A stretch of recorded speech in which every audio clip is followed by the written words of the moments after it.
Et bonsoir à tous, j'espère que vous allez bien.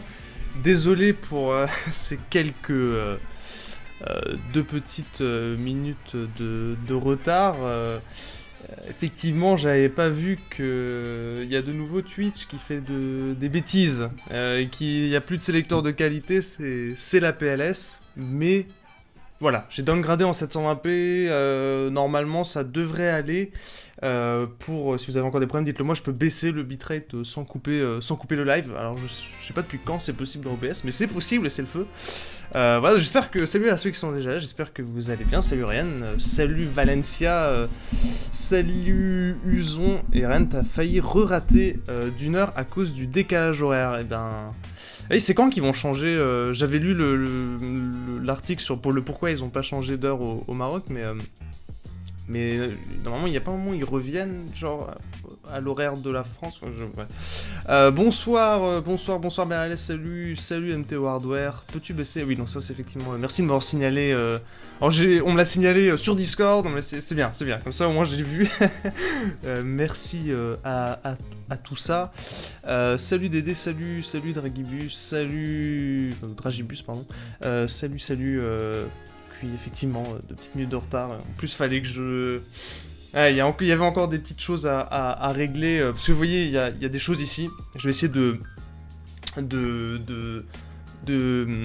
d'avoir un peu des choses à montrer, des choses un petit peu concrètes par rapport au sujet qu'on va aborder ce soir, qui est totalement spoilé dans le titre du live. Mais voilà. Bonsoir. Bonsoir Blood Phoenix, bonsoir à tous ceux qui ont rejoint ce petit stream. Bonsoir William. Avantia, tu es en forme, ravi de l'apprendre. J'espère que vous êtes tous en bonne forme. De mon côté, tout va bien. Un confinement de qualité, comme d'habitude. Et Trichard, t'as les points infinis. Oui, j'ai les points infinis, effectivement. Voilà. Changement de côté de la cam, c'est vraiment bien. Ah, comment ça, changement de... Enfin, normalement, c'est... Enfin, je l'avais toujours à peu près comme ça. C'est juste que... Bah, bon, c'est vrai que je suis un peu décalé par rapport à d'habitude, mais... Bref... Alors, ce soir, comme vous avez pu le voir... Effectivement, on va parler un petit peu d'un sujet... intéressant. Un sujet qui est très intéressant, qui fait toujours débat un petit peu. Il y a les pros air cooling, les pros water cooling. Donc on va essayer un peu dans ce petit live qui devrait durer 1 heure et demie, quelque chose comme ça. On va essayer de voir un petit peu, déjà faire un rappel sur comment les deux fonctionnent. Pourquoi est-ce qu'on a besoin de refroidir son processeur? Alors, il y en a beaucoup d'entre vous qui le savent probablement. Alors, il y a apparemment un décalage son-image. Regardez pas, il y aura pas ma bouille au bout d'un moment, donc rassurez-vous, c'est pas un problème. Donc oui, le programme de ce petit live de ce soir, donc c'est de rappeler un petit peu pourquoi on a besoin de refroidir son processeur, comment fonctionne le principe de fonctionnement d'un ventirad, donc pour les air cooling, le principe de refroidissement d'un water cooling, aïe, mon doigt, pour les refroidissements par eau. Ensuite, on va voir un petit peu les avantages et les inconvénients de chacun.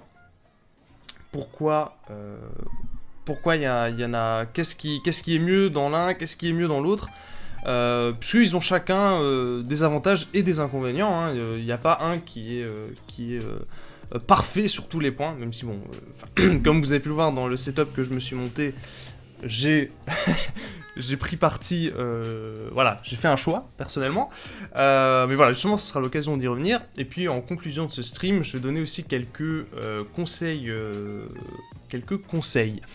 Au niveau de... Ah oui, bonne remarque William, je vais me garder ça dans un coin de ma tête. Au niveau des sources que j'ai utilisées principalement, alors il y a un petit peu ce que je vais vous montrer là, mon cerveau, etc. Mais on va pas mal se baser sur... Je vais vous la montrer ici. On va pas mal se baser sur une vidéo qu'avait faite Linus, où il compare un ventirad, un petit ventirad Noctua, à pas mal de water cooling Corsair. Donc on va se baser un petit peu sur cette vidéo pour que vous voyez en termes de performance plus tard comment ça se dépatouille. Est-ce que vous connaissez les rollers? C'est quoi cette question, Pingex, d'ailleurs? Salut à toi. Donc oui, effectivement, Dédé, le P400 est passé en décor, totalement, puisqu'il va me servir de démo. Et voilà. Et donc oui, effectivement, Ryan, malheureusement, ce n'est pas un question-réponse ce soir, puisque j'en avais déjà fait un... Enfin, j'en avais déjà fait un récemment, donc j'essaie quand même de garder une bonne variation entre les formats de stream. Voilou. Alors, Valencia, t'as déjà une opinion? Tu dis, je suis pour les deux, j'aime bien le watercooling pour le côté custom et le aircooling pour le silence de fonctionnement. Bah justement, on va voir un petit peu. Donc, on parlera aussi du NHD15, effectivement, ils ont. Bonsoir à toi, Pinou. T'as déjà expliqué ça dans les fondamentaux du hardware, même que je me rappelle de la définition que t'as dit. Alors oui, effectivement, j'en avais déjà parlé dans les fondamentaux du hardware, du refroidissement du processeur, et c'est un peu l'occasion aussi de revenir sur ça. C'est la vidéo des fondamentaux sur le ventirad, enfin sur le refroidissement du processeur. Je l'avais appelé comment? Je l'avais juste appelé ventirad, effectivement, je m'étais pas intéressé au watercooling. Vous pouvez, je vais vous mettre le lien si par la suite vous voulez vous mettre ça de côté. Mais le truc c'est bon, déjà elle a 3 ans la vidéo, donc voilà. Mais effectivement, c'est une bonne remarque, je vais me baser aussi un peu sur ça. Et voilà, et en fait je parle aussi de ce sujet ce soir parce que j'en avais discuté aussi sur le stream pendant un des lunch play. Et oui, effectivement, je trouve que c'est un sujet intéressant, donc je me suis dit, même si j'ai déjà fait un fondamentaux, même si j'en ai déjà parlé sur Lunch Play, il faut absolument que j'en reparle ici. Voilà, on a des gens qui sont à fond apparemment sur le V10 de Cooler Master. On va faire une révision, Sensei. Alors oui, c'est un peu une révision où en fait dans les fondamentaux du hardware, c'est beaucoup de la théorie. Puisque j'explique un peu le fonctionnement et il y a des schémas, etc. Là, on va avoir un peu plus de choses qu'on va pouvoir manipuler. Donc. Déjà, par quoi est-ce que je voulais commencer? Ah oui, alors oui, Ryan, avant que je commence l'astuce de mettre en vitesse 1,25, ce commentaire il m'a vraiment buté. Mais c'est vrai, hein, j'ai pas parlé beaucoup trop lentement dans ces vieilles vidéos. Bref, donc je voulais commencer par des petits rappels. D'ailleurs, je crois que un des schémas que j'avais fait était très intéressant pour expliquer ce par quoi je voulais commencer. Pardon pour vos oreilles. En gros, le premier rappel que je voulais faire, c'est tout con, mais bon, je me base sur le texte que j'avais écrit pour le Lunch Play aussi, donc on va revoir des basiques. Le premier rappel, c'est qu'un processeur, ça chauffe, et surtout, ça génère beaucoup de chaleur sur une toute petite surface. Alors là, c'était sur une vieille vidéo du NHD15 d'ailleurs, non Chromax que j'avais faite, où on peut voir effectivement le processeur, c'est vraiment une toute petite superficie qu'il faut refroidir, et ça dégage beaucoup de chaleur par rapport à la superficie. Le processeur moderne va consommer si je prends l'exemple de mon 3700X, en charge, il va consommer dans les 90 watts. 90 watts sur un tout petit carré comme ça, c'est énormément de chaleur au final par rapport à la superficie. Je vais arrêter de taper mon micro, je vous rassure. Et donc, la chaleur qu'il y a au niveau du processeur, on le voit pas, on le voit super mal, mais c'est ici. Il faut absolument la dissiper parce que sinon ça explose. Voilà. Ça c'est une des premières choses. Un des autres rappels que je voulais faire aussi par rapport au refroidissement, on a effectivement le nom.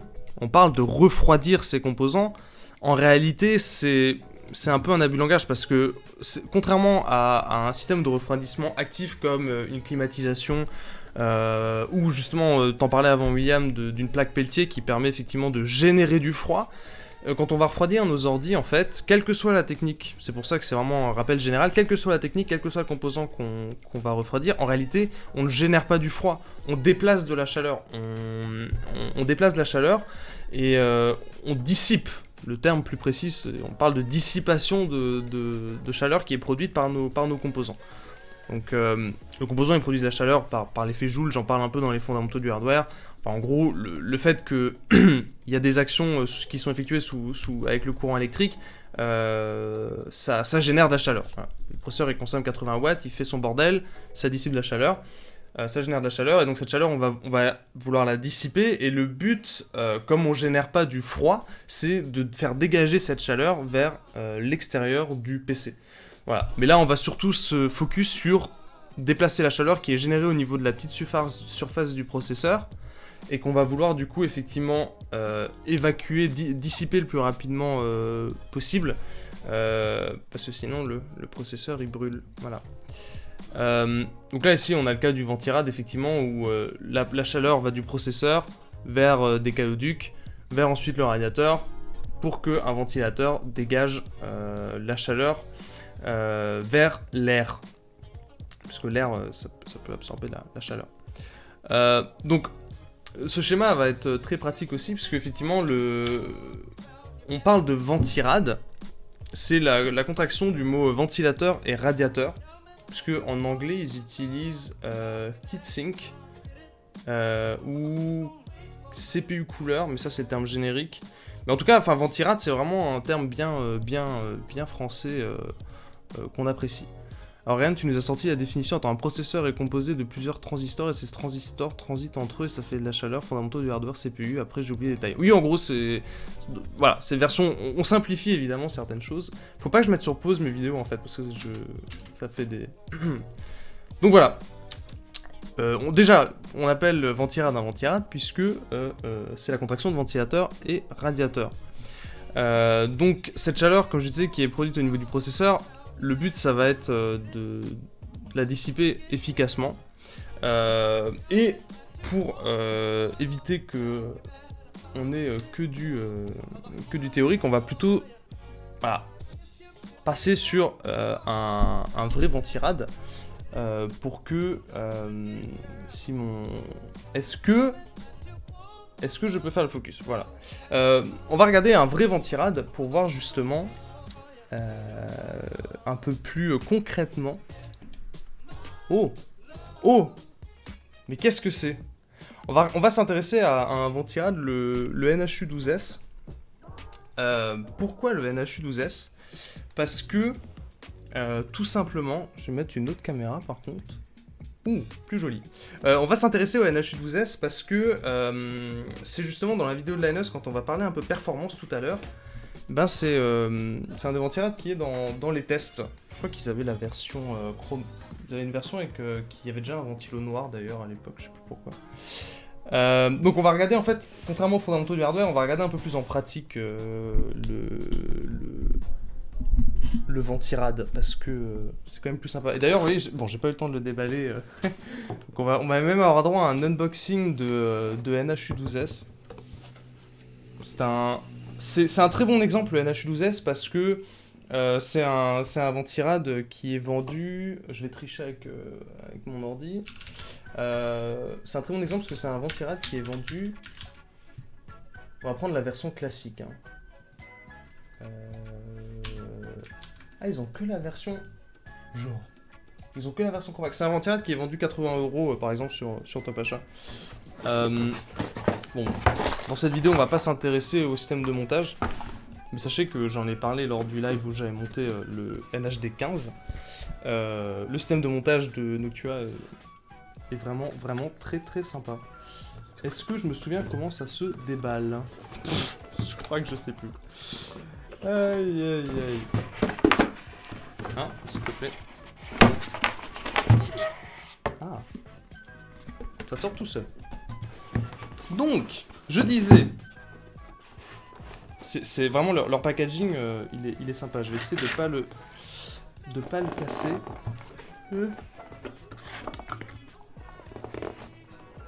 S'il te plaît.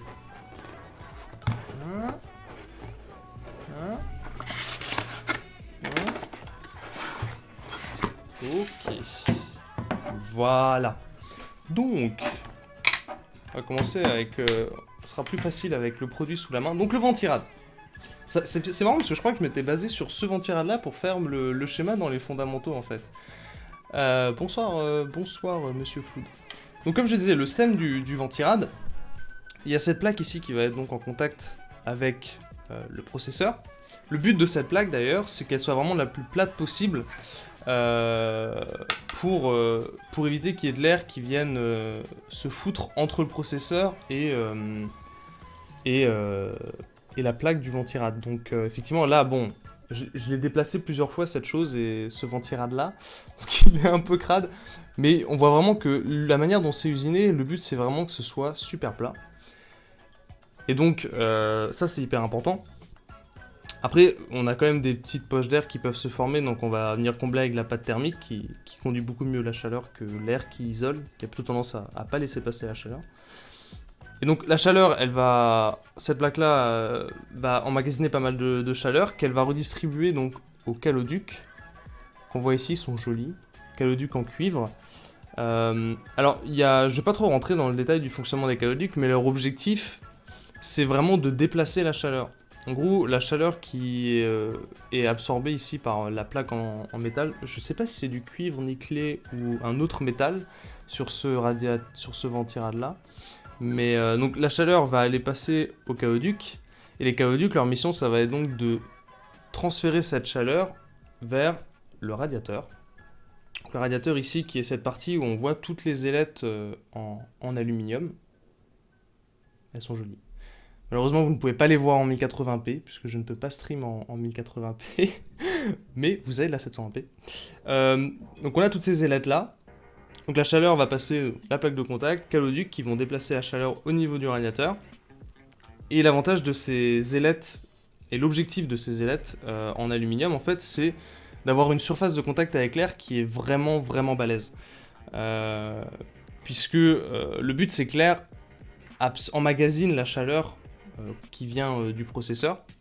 Et en fait, si on n'utilisait pas un système d'ailettes, pour avoir beaucoup de surface de contact avec l'air, ce serait un peu chiant.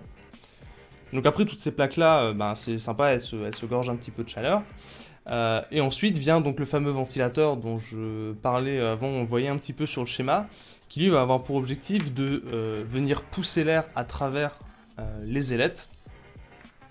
Donc en fait, l'air qui est autour des ailettes va prendre un peu cette chaleur-là. Et le problème, c'est que si on n'a pas de ventilateur qui vient déplacer l'air, l'air chaud qui est autour de ces ailettes en aluminium, il n'est pas remplacé. Donc au bout d'un moment, il absorbe la chaleur, mais il peut pas non plus absorber de la chaleur à l'infini. Donc si le but de déplacer de l'air à travers ces ailettes, c'est vraiment d'amener de l'air à température ambiante, en fait, autour de ces ailettes, pour que l'air à température ambiante puisse absorber la chaleur de ces ailettes. Et donc là, ici, le ventilateur vient vraiment pousser l'air à travers. Voilà, donc ça, c'est vraiment le principe de base du ventirad. Ventilateur plus radiateur. Chaleur du processeur, caloduc qui déplace la chaleur vers les ailettes pour avoir le maximum de surface de contact avec l'air, et après le ventilateur qui vient pousser de l'air à température ambiante, puisque à nouveau, on ne génère pas de froid dans nos ordinateurs, exception faite de la plaque Peltier dont est équipé le V10 de Cooler Master. Donc ça, c'était en parlait avant, William, où effectivement là c'est un peu différent, puisque il y a vraiment un composant qui va générer du froid. Le problème, c'est que pour générer du froid, il faut générer du chaud. Donc c'est ça le problème aussi qu'avait le V10, c'est que en soi, le concept est intéressant, mais vu qu'on génère du chaud, en fait, ça peut vite devenir la merde. Voilà, donc c'est pour ça que dans les PC, généralement, on n'a pas de refroidissement actif. Alors, tu as réussi à t'empêcher de déballer un truc, es-tu humain? Alors, non. Je l'avais déballé déjà, j'avais déjà déballé ce ventirad-là. Mais je l'ai très proprement remballé, c'est juste ça. Donc ouais, est-ce que ce bouton-là, il fonctionne pas? Donc oui, c'est juste que je l'avais remballé. Hein. Donc voilà, là ce que j'ai déballé, c'est le NH-U12S, pas en version Chromax, mais c'est le même. Hein, c'est juste que le mien, il est pas noir. Voilà, attendez, je regarde au niveau du chat s'il y avait déjà des questions par rapport au ventirad. J'espère que le fonctionnement du ventirad est clair. Bonsoir à ceux qui ont rejoint ce petit stream, d'ailleurs je vais faire un résumé de ce que j'ai blablaté pendant ces 20 premières minutes. Et oui, il est tout mignon Valencia, effectivement. il est encore plus mignon en version Chromax, on va pas se mentir. Délai, tu disais par rapport à la plaque de contact, d'ailleurs elles sont pas plates en général, mais convexes et les CPU concaves. C'est vrai. Effectivement, j'avais bien aimé les vidéos de Gamers Exus où ils montraient justement le ponçage du CPU dont tu parlais. où effectivement on voit bien que c'est pas parfaitement plat, mais justement le... Merci pour le Twitch Prime et le sub, Lucky Starks. C'est ton 2e mois d'abonnement, merci. Donc ouais, effectivement, là voilà, on essaie d'avoir quelque chose de plat, mais évidemment après les ventirades compensent aussi le côté non plat des processeurs. Et puis heureusement la pâte thermique fait beaucoup. Le taf aussi, parce que sans elle, ce serait compliqué. Salut Sharks. Petite question pour toi Yanis, quelle est la principale limitation de performance pour un dissipateur de PC? Alors, qu'est-ce que tu entends par principale limitation de performance? Alors, c'est vrai qu'il peut y avoir... le problème, c'est que... il peut y avoir plusieurs choses. Si on reprend le cas... du ventirad, là, on pourrait... pour moi, le truc qui semble un peu obvious, et qui... Mais là, j'ai pas... c'est mon avis sur la question. Pour moi, dans le cas du ventirad, par exemple, ça va vraiment être la taille du radiateur. Mais le problème, c'est que tu peux mettre le radiateur le plus gros que tu veux sur un ventirad. Si les ventilateurs sont vraiment à chier, au final, ton gros radiateur sert à rien. Mais n'empêche, j'ai plus les tests en tête. Mais il y a des gens qui effectivement testent des gros radiateurs avec des ventilateurs pourris. Et effectivement, le ventilateur a un impact de ouf. Hein, donc, mais je mettrais quand même effectivement la taille de radiateur en facteur numéro 1 en termes de limitation. Et c'est valable effectivement pour le water cooling aussi, dont on va parler, qui a des similarités avec le ventirad. Donc Jesse, petit résumé du coup, ce soir je vais, comme vous pouvez le voir dans le titre, un petit peu comparer water cooling et air cooling, avec ici un petit ventirad. Donc j'expliquais le principe de base donc du petit, ici un NHU 12S,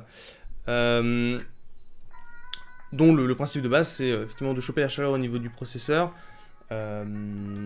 avec le niveau de la plaque, les caoducs qui vont déplacer la chaleur au niveau du radiateur, avec toutes ces petites ailettes pour avoir plein de surfaces de contact avec l'air, et le ventilateur qui va du coup pousser l'air à travers pour vraiment dégager cette chaleur. Et donc le point important à retenir, c'est quand même que on génère pas de froid, on fait juste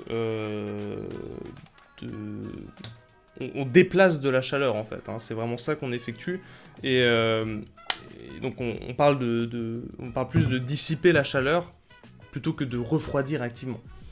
Voilà.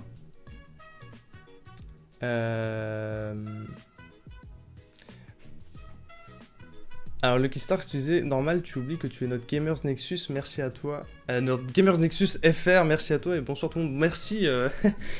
Alors j'en suis pas encore du tout à leur niveau, parce qu'ils sont deux sur la chaîne Gamers Nexus, mais c'est une des inspirations parmi les autres chaînes américaines et les autres sites. J'essaye. En tout cas, merci pour ton sub et bonsoir à toi, Lucky Stark d'ailleurs. Dédé, tu disais le facteur numéro 1, c'est le transfert de CPU aux différents caloducs. Tu auras beau avoir un rad gigantesque et de très bons ventilos avec seulement 5 caloducs, tu feras pas beaucoup mieux qu'un U12S. C'est un point très important, effectivement, très intéressant. C'est vrai que, effectivement, j'étais plus en mode taille de radiateur, si effectivement le reste suit. C'est toujours ça la même problématique, c'est que comme tu dis, t'as pas un seul truc. Mais effectivement, le transfert de chaleur du processeur au radiateur, si tu le négliges, c'est vrai que ton ventirad il sert à rien. Si tu prends un HU12S et que tu mets que 2 caloducs au lieu de. Il y en a combien? 1, 2, 3, 4. Il y en a 5 ou 6, je sais plus. Je suis con, je l'ai ici pour compter. 1, 2, 3, 4. Il y en a 5. Si tu mets effectivement 2 caloducs au lieu de 5, ton ventirad il va être tout pourri. Donc voilà. Là on a vu un peu le principe du ventirad. On va passer un peu au principe du water cooling maintenant. À moins que... Attendez, je n'ai pas regardé s'il y avait encore des questions. Alors oui, Ascoun, tu disais déjà water cooling trop cher et généralement beaucoup de place selon moi. Alors on va justement y venir. Salut Burno, ça va bien et toi? Donc oui, on va passer aux autres caméras. On va passer un petit peu au water cooling. Alors l'avantage c'est que l'explication sera un peu plus rapide parce que... il est très lourd cet ordi. L'explication elle va être un peu plus rapide puisque on retrouve vraiment des similarités avec l'air cooling en fait. Hop. Oh. Donc oui effectivement c'est mon ancienne config qui me sert de cobaye pour les lives. Elle a déjà, on avait fait une petite partie sur le stream l'autre fois pour la partie nettoyage, c'est pour ça qu'il me manque un peu des parties. Et là maintenant ça me sert aussi pour parler un peu de water cooling. Alors certes c'est un water cooling dit custom, puisque effectivement dans ce water cooling là c'est moi qui ai fait le tube, qui ai choisi les radiateurs, etc. Mais au niveau comparé à un all-in-one, avec un water cooling que vous achetez pré-rempli, le principe de fonctionnement est le même. Alors en fait, sur le water cooling, on a des grosses similarités avec grosses, ce serait peut-être un petit peu exagéré, mais on a des similarités avec le ventirad, le refroidissement par air, puisque au niveau du processeur, là on le voit pas très bien, mais en dessous on a toujours une plaque qui d'ailleurs moi c'est aussi du cuivre nickelé je crois sur ce bloc là. On a toujours la plaque, une plaque similaire à ce qu'on avait donc sur le ventirad. Même contrainte de il faut que ce soit plat, enfin en tout cas faut que ça ait une forme qui s'épouse bien avec le processeur. Et donc ensuite là où commence à y avoir des différences, c'est qu'au lieu d'avoir des caloducs qui vont déplacer la chaleur du processeur, de la plaque qui est en contact avec le processeur au radiateur, ici on va avoir un système qui utilise donc de l'eau. Parce qu'effectivement l'eau est plutôt efficace pour absorber la chaleur en fait. Elle est assez efficace pour absorber et donc déplacer cette chaleur. Contrairement aux caoducs en cuivre. Alors comme je disais, je ne suis pas rentré dans le détail du fonctionnement des caoducs, mais il me semble que c'était un tech wiki qui avait été fait. Alors, c'était un tech wiki sur les... C'était sur quoi? Sur les heat pipes? Je pense pas que c'était un tech wiki. Ils avaient expliqué la chambre à vapeur, mais en fait à l'intérieur il y a un gaz. Donc en fait c'est ce gaz en s'évaporant qui va pouvoir déplacer la chaleur. Et donc l'eau comparée au mécanisme des caloducs est au final plutôt efficace pour déplacer la chaleur. Donc en fait ici, l'équivalent dans le water cooling des tubes avec l'eau qui circule à l'intérieur, ça va être les... C'est pas vissé à fond, ça. Ça va être les caoducs du ventirad. Donc ça, c'est différent du coup au niveau de la plaque qui est en contact avec le processeur.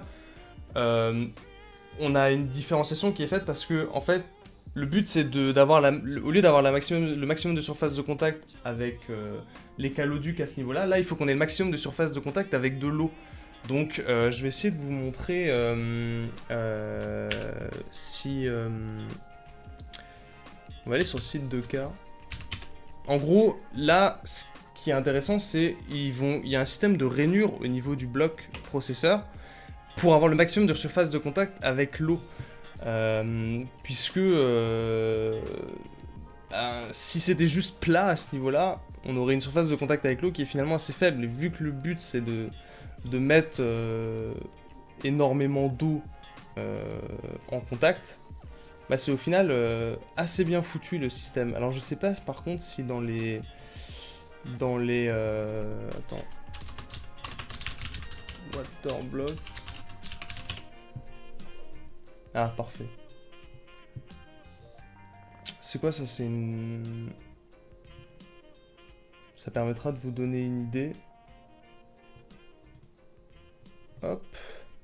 Donc ouais, ici par exemple, je Je vais voir si je peux vous agrandir l'image, mais... En gros, on voit ici, c'est un des systèmes où il y a le mécanisme de rainure au niveau du bloc water cooling, au niveau du bloc processeur. Donc on voit ce système de rainure pour avoir le maximum de surface de contact avec l'eau. C'est un peu comme dans les radiateurs dans les radiateurs, la pompe du ventirad que je vous montrais avant. Au lieu d'avoir le maximum de surface de contact avec l'air, ici c'est le maximum de surface de contact avec l'eau qu'on recherche. Les microfines, effectivement, merci Dédé. Le but c'est de faire des micro-canaux comme ça, pour vraiment que l'eau passe et chope le maximum de chaleur. D'ailleurs, Gamers Nexus, ils avaient montré, ils font des factory tours où ils vont dans les usines. Je crois qu'ils ont une playlist, si je raconte pas de conneries, tic.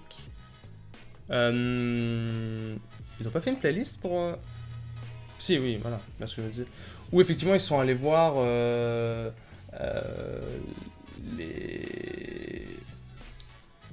la fabrication de justement ces plaques, ces microfines, ces plaques de contact avec ces canaux. Et c'est... alors je sais pas si ils le montrent dans celle-ci. Je crois qu'ils montrent plus tout ce qui est embout, etc. du water cooling custom.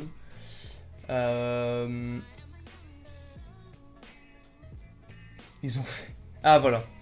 Là ils ont fait un tour d'usine en fait, Gamers Nexus, d'une usine qui fabrique des water cooling pré-remplis justement. Et donc là on voit la machine en fait. Ah, c'était Deepcool, ouais c'est ça, installé chez Deepcool. J'espère juste qu'on voit un peu mieux après la machine. Tac. Ah, on a une belle vue. Là on voit le principe effectivement d'avoir le maximum de surface de contact avec l'eau. Et après il montre la petite machine qui effectivement fabrique ces petites rainures. Donc là c'est dans le cas d'un water cooling Deepcool, hein, mais voilà. Sacré bordel. Donc oui, bonsoir à ceux qui ont rejoint ce petit live. Alors Biono, tu demandais, un water cooling custom est plus performant qu'un all-in-one. Ben, ça va dépendre. Justement, on en arrive à un des éléments pareil où il y a une similarité avec le ventirad. Donc comme je disais, il y a des différences effectivement au niveau du déplacement au lieu des caoducs, on a de l'eau. Il y a le but d'optimiser la surface de contact avec l'eau au niveau du bloc processeur. Mais après, une fois qu'on a déplacé cette chaleur grâce à l'eau, on se retrouve quand même, et on peut bien le voir ici à l'avant, vers un radiateur. Alors certes, le radiateur du water cooling qu'on voit ici, il est un petit peu différent du radiateur qu'on avait sur le petit NHU12S, mais le principe est exactement le même en fait. C'est que ici, on va avoir le maximum de surface de contact avec l'air, et les caloducs passent à l'intérieur du radiateur. Ici, c'est le même principe, on va avoir le maximum de surface de contact avec l'air, mais c'est pas les caloducs qui passent à l'intérieur du radiateur, ce sont, et je vais essayer de vous zoomer un petit peu là-dessus. Ah, ça devient très sombre du coup, c'est dommage. Je vais essayer de monter la luminosité, attendez. Tac. Oh, luminosité maximale. Je peux pas faire beaucoup mieux que ça. Ah, si. Donc oui, ici, on voit donc un radiateur de water cooling. Alors, ça s'appelle toujours un radiateur, puisque le radiateur, que ce soit le radiateur que vous avez chez vous dans votre appart, le radiateur qu'il y a dans votre voiture, ou le radiateur ici du water cooling, ou le radiateur de mon petit NH U12S, c'est d'avoir le maximum de surface de contact avec l'air, que ce soit pour refroidir ou pour chauffer d'ailleurs, hein, ça revient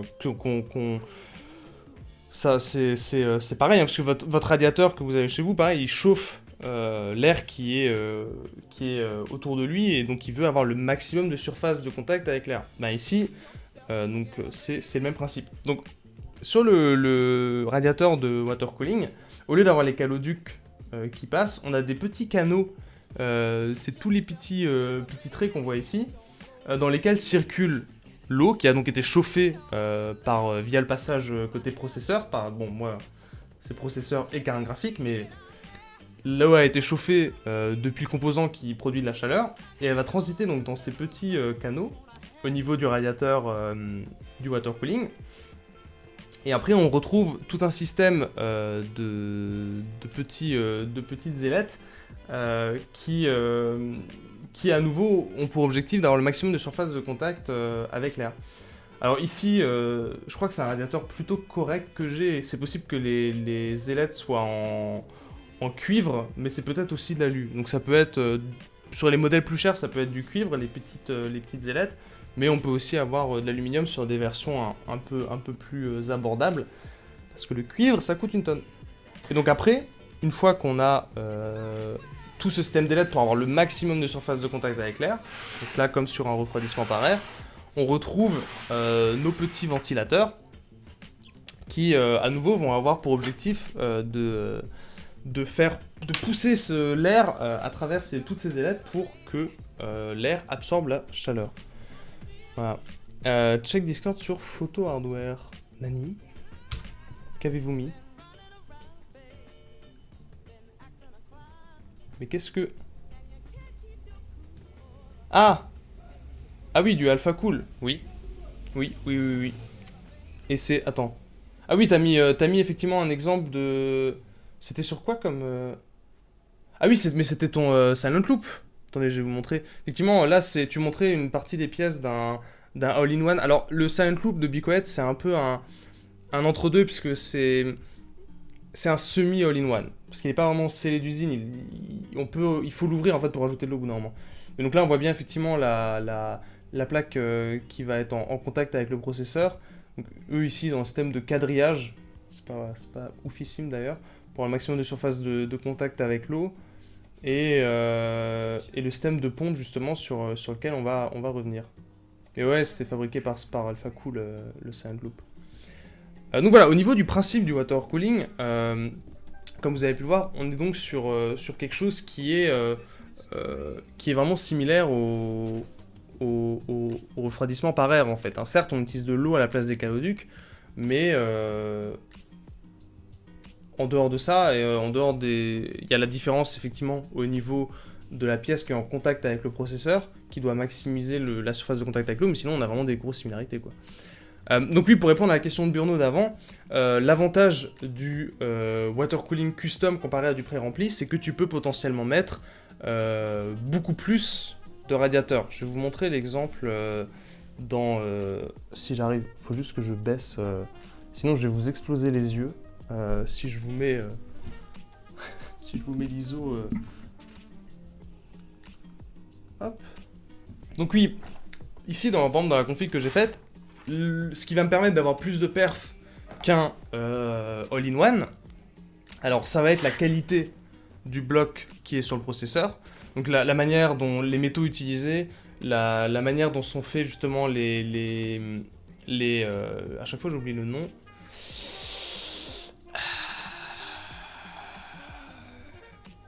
Microfines, c'était bien les microfines. En gros, les petites rigoles, les petits canaux, la qualité la qualité de fabrication à ce niveau-là et de conception. Après, ce qui va effectivement beaucoup jouer, et c'est là où le custom va être intéressant, c'est qu'on peut mettre plus de radiateurs, donc avoir plus de surface de contact avec l'air et améliorer les perfs. Mais après, un très bon all-in-one peut avoir des performances qui sont vraiment, vraiment intéressantes. Quoi.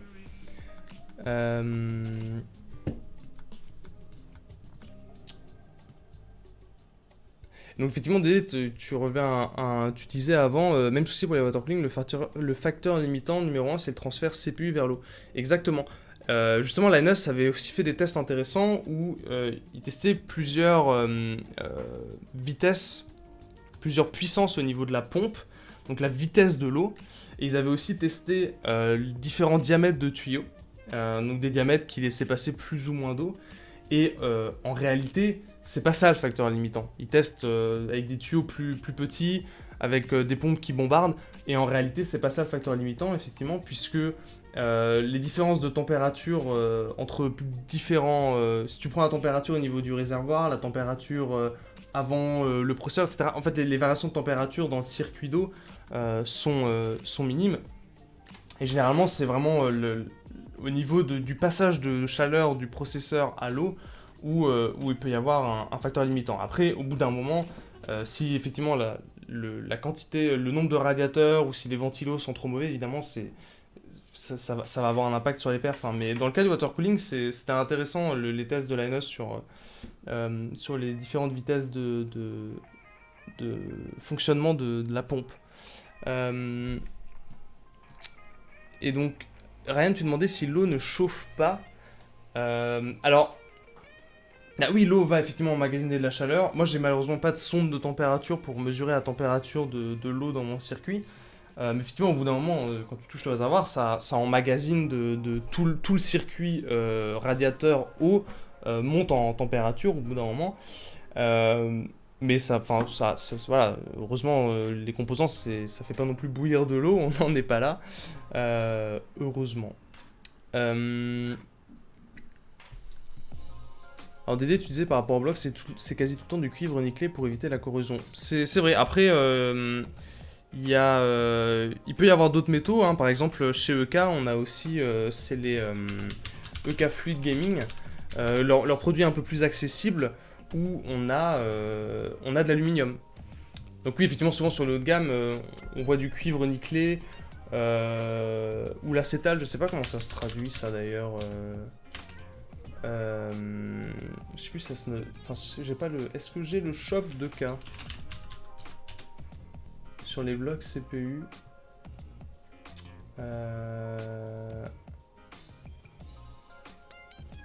Je sais pas si c'est au final du cuivre et l'acétal, si c'est juste le...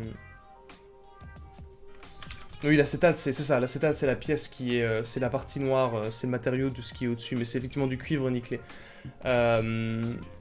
Mais donc oui, sinon chez EK, il y a aussi des blocs en aluminium qui ont l'avantage d'être effectivement beaucoup moins chers.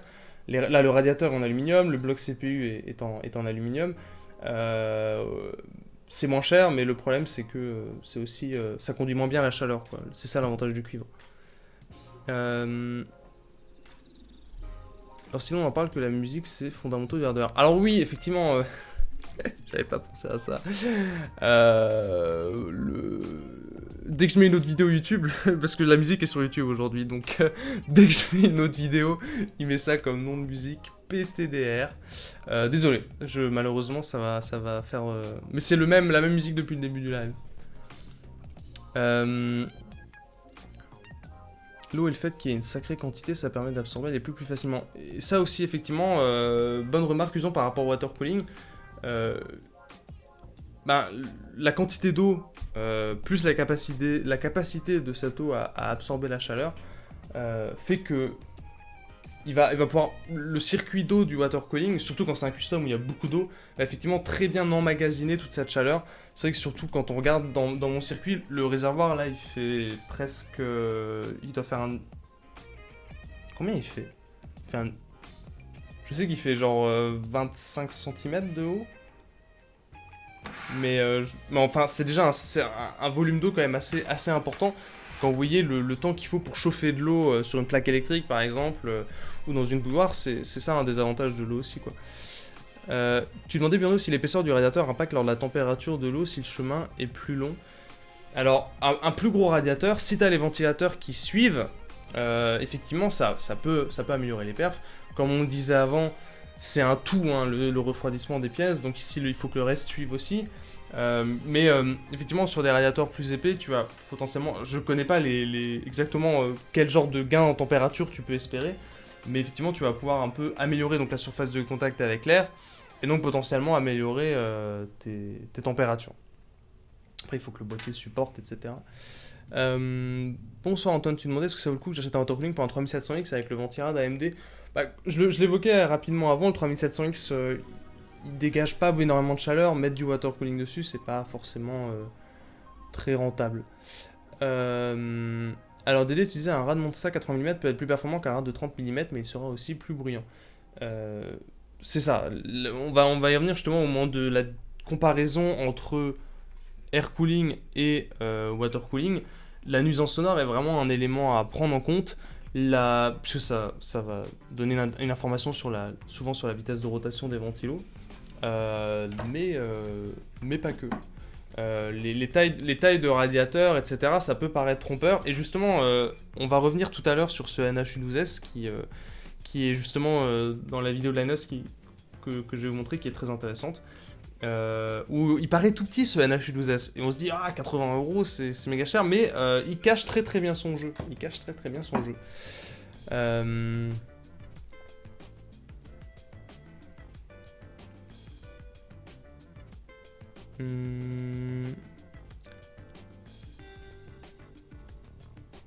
Alors Biono, je sais pas si c'est ça que tu cherchais comme réponse, mais par rapport à la puissance en watts, la longueur et épaisseur, si tu parlais au niveau de la quantité de radiateurs, ce genre de choses, EK, ils ont un configurateur qui peut te conseiller sur le nombre de radiateurs par rapport à ce que va dégager en chaleur tes composants.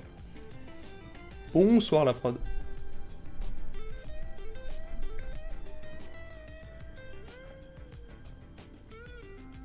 Donc oui, bonne remarque aussi par rapport par rapport au réservoir dont je parlais avant. Comme je sais pas si c'était clair quand j'ai dit, mais effectivement le réservoir, l'avantage c'est juste que tu as plus d'eau dans ton circuit. Donc effectivement l'eau va mettre plus de temps à monter en température, mais c'est pas parce que tu as plus d'eau dans ton circuit de water cooling que les températures vont être meilleures sur le long terme. C'est juste que la montée en température va mettre un peu plus de temps dans ton circuit. Donc c'est pour ça que généralement quand tu testes des systèmes de refroidissement, tu mesures pas la température au bout de 5 petites minutes de test. Il faut attendre que la température vraiment se stabilise. Et c'est là où on va mesurer les performances d'un circuit, quoi. Donc ouais, les EK Fluid Gaming, comme je disais, sont assez abordables de par la vue, mais c'est pas forcément l'idéal. Donc, bonsoir Thomas, salut à toi. Salut Psycashmir. C'est quoi un bloc de distribution? Comment ça? Donc voilà, j'espère qu'au niveau du water cooling, c'est à peu près clair. Donc, on a des similarités effectivement avec le refroidissement par air. Le principe c'est toujours le même, hein, déplacer de la chaleur des composants vers, si possible, l'extérieur du boîtier. Et ça c'est aussi, on va commencer à venir sur les avantages et les inconvénients de chacun. C'est là où certaines solutions ont des avantages et des inconvénients. Je vais revenir sur cette magnifique vue. On va faire un peu de place pour le NH-U12S. On va commencer un peu à regarder les avantages et les inconvénients de... Est-ce que des avantages et des inconvénients de... Ici, le petit ventirad, ou alors les avantages et inconvénients de cette... alors là, moi, c'est un peu extrême, parce que c'est un water cooling custom, comme je le disais, mais on va retrouver à peu près les mêmes avantages et inconvénients que du pré-rempli. Donc, maintenant qu'on voit à peu près comment il fonctionne, on va commencer par les avantages et inconvénients du petit NHU, ou de n'importe quel ventirad, d'ailleurs. Donc, on va commencer par un avantage qui peut être un inconvénient, c'est le design. Alors, ici, Noctua est connu pour effectivement son thème de couleur brun et beige. Il y en a certains qui vont adorer, il y en a qui vont pas aimer. Moi, j'ai jamais trop été fan, mais maintenant, ils font, comme je le montrais avant, des versions full black. Où là, effectivement, comme vous pouvez le voir, moi je trouve que c'est très sympa en termes de design. C'est pour ça d'ailleurs que dans mon PC, je suis parti sur du NHD15. Il faut que je mette de la musique. Oh, bon, on va mettre ça. Donc voilà, le design. Alors évidemment, le design c'est subjectif, mais dans le cas du air cooling, il y en a qui vont aussi ne pas aimer, en dehors de la couleur, parce que les goûts et les couleurs, ça c'est chacun, il y en a qui vont pas aimer non plus le côté, c'est gros au niveau du processeur. C'est pas le...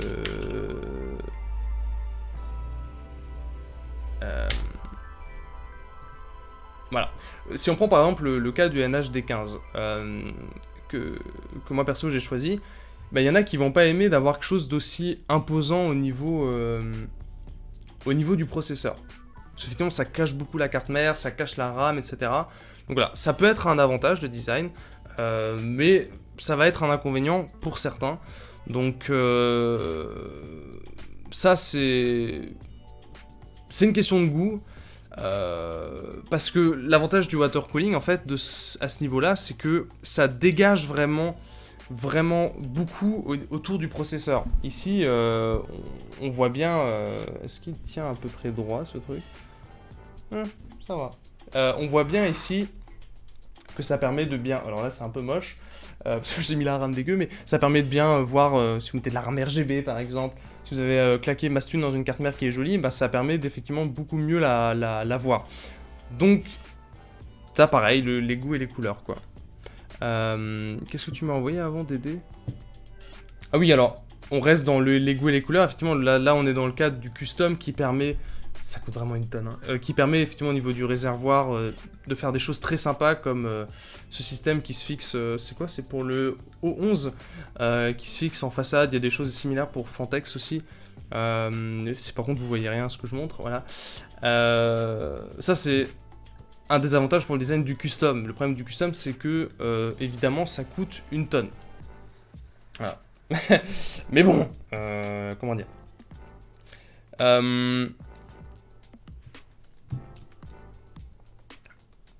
Alors, où est-ce que j'en étais? Alors, Nvidiable, MDR, c'est un joli pseudo. Tu disais ton Kraken X62 se porte bien. Il a servi à mon 1600X OCA 4.2 et sur mon 3600 pour mon prochain, ce sera un custom pour la qualité EK ou Baro. Alors, Baro, j'ai pas testé donc je pourrais pas te dire. EK, c'est vrai que y en a qui aiment, il y en a qui aiment pas. Moi, globalement, j'apprécie pas mal ce que fait EK en termes de water cooling custom.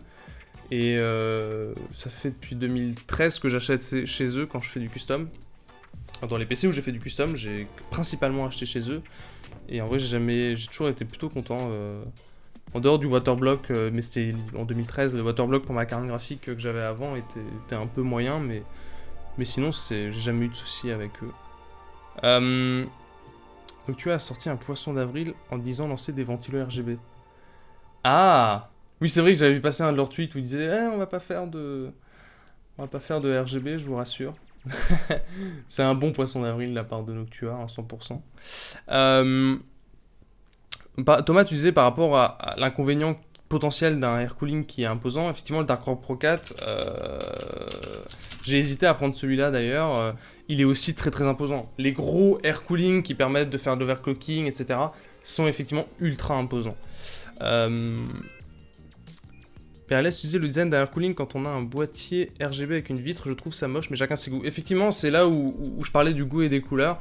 Si on regarde les photos de config qu'il y a sur le site Top Achat, c'est vrai que c'est un gros morceau, et donc il y en a qui vont pas forcément apprécier ça. Donc c'est vrai que dans certaines configs, ça se prête super bien. Par exemple... pour vous donner une idée sur la config que je me suis faite, justement le but c'est d'avoir un peu ce côté sans RGB sombre, et donc effectivement là un NHD15, au final je trouve que ça se marie assez bien avec le reste. Alors oui, malheureusement l'image fait 3 pixels par 3 pixels, mais si vous avez Insta vous pouvez jeter un petit coup d'œil. Et voilà, donc, mais ça c'est les goûts et les couleurs à nouveau, mais ça peut être donc un avantage ou un inconvénient pour certains, le design du refroidissement. Ce qui peut arriver aussi donc, comme inconvénient avec, c'est lié justement à la taille de ces ventirades, c'est que ça peut venir porter conflit avec la RAM. Dans le cas, si on prend celui-là, dans le cas du NH D15, merci, c'est un abonnement YouTube MDR. Dans le cas du NHD15, effectivement, vous pouvez pas, c'est pas possible de mettre de la RAM haute.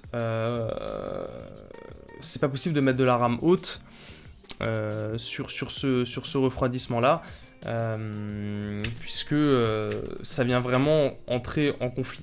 Après, heureusement, on peut mettre de la RAM low profile, mais comme je disais, si vous voulez mettre, il faut faire attention donc à la compatibilité, et si vous voulez mettre de la RAM RGB, là elle est cachée, donc ça n'a aucun sens. Et même si on regarde je vais plutôt montrer ici, si on regarde le NH-U12 dont je parlais avant, le U12S, au final la compatibilité RAM elle est effectivement un peu meilleure puisque le ventirad est moins large, donc ici par exemple sur cette carte mère on peut voir qu'ils ont pu mettre ça ressemble à de la Corsair RGB ou de la Corsair Vengeance LED. On peut mettre des rames RGB un peu plus hautes, donc voilà, ça peut être meilleur. C'est pas, mais ça reste. Il y en a qui vont quand même ne pas trop apprécier ce look-là. Alors Antoine, justement, par rapport au flux de watercooling, je vais y venir. Mais voilà, donc après dans les autres avantages qu'ont les refroidissements par air, c'est au final le prix. En tout cas le rapport performance-prix. On va y revenir après quand on va se pencher un peu sur la vidéo de Linus où justement il compare du water cooling et du air cooling. Mais au final un air cooling accessible qui va permettre de bien refroidir même des gros processeurs sans vouloir faire de l'overclocking de taré, par exemple le 212 Black de Cooler Master, c'est 35 €.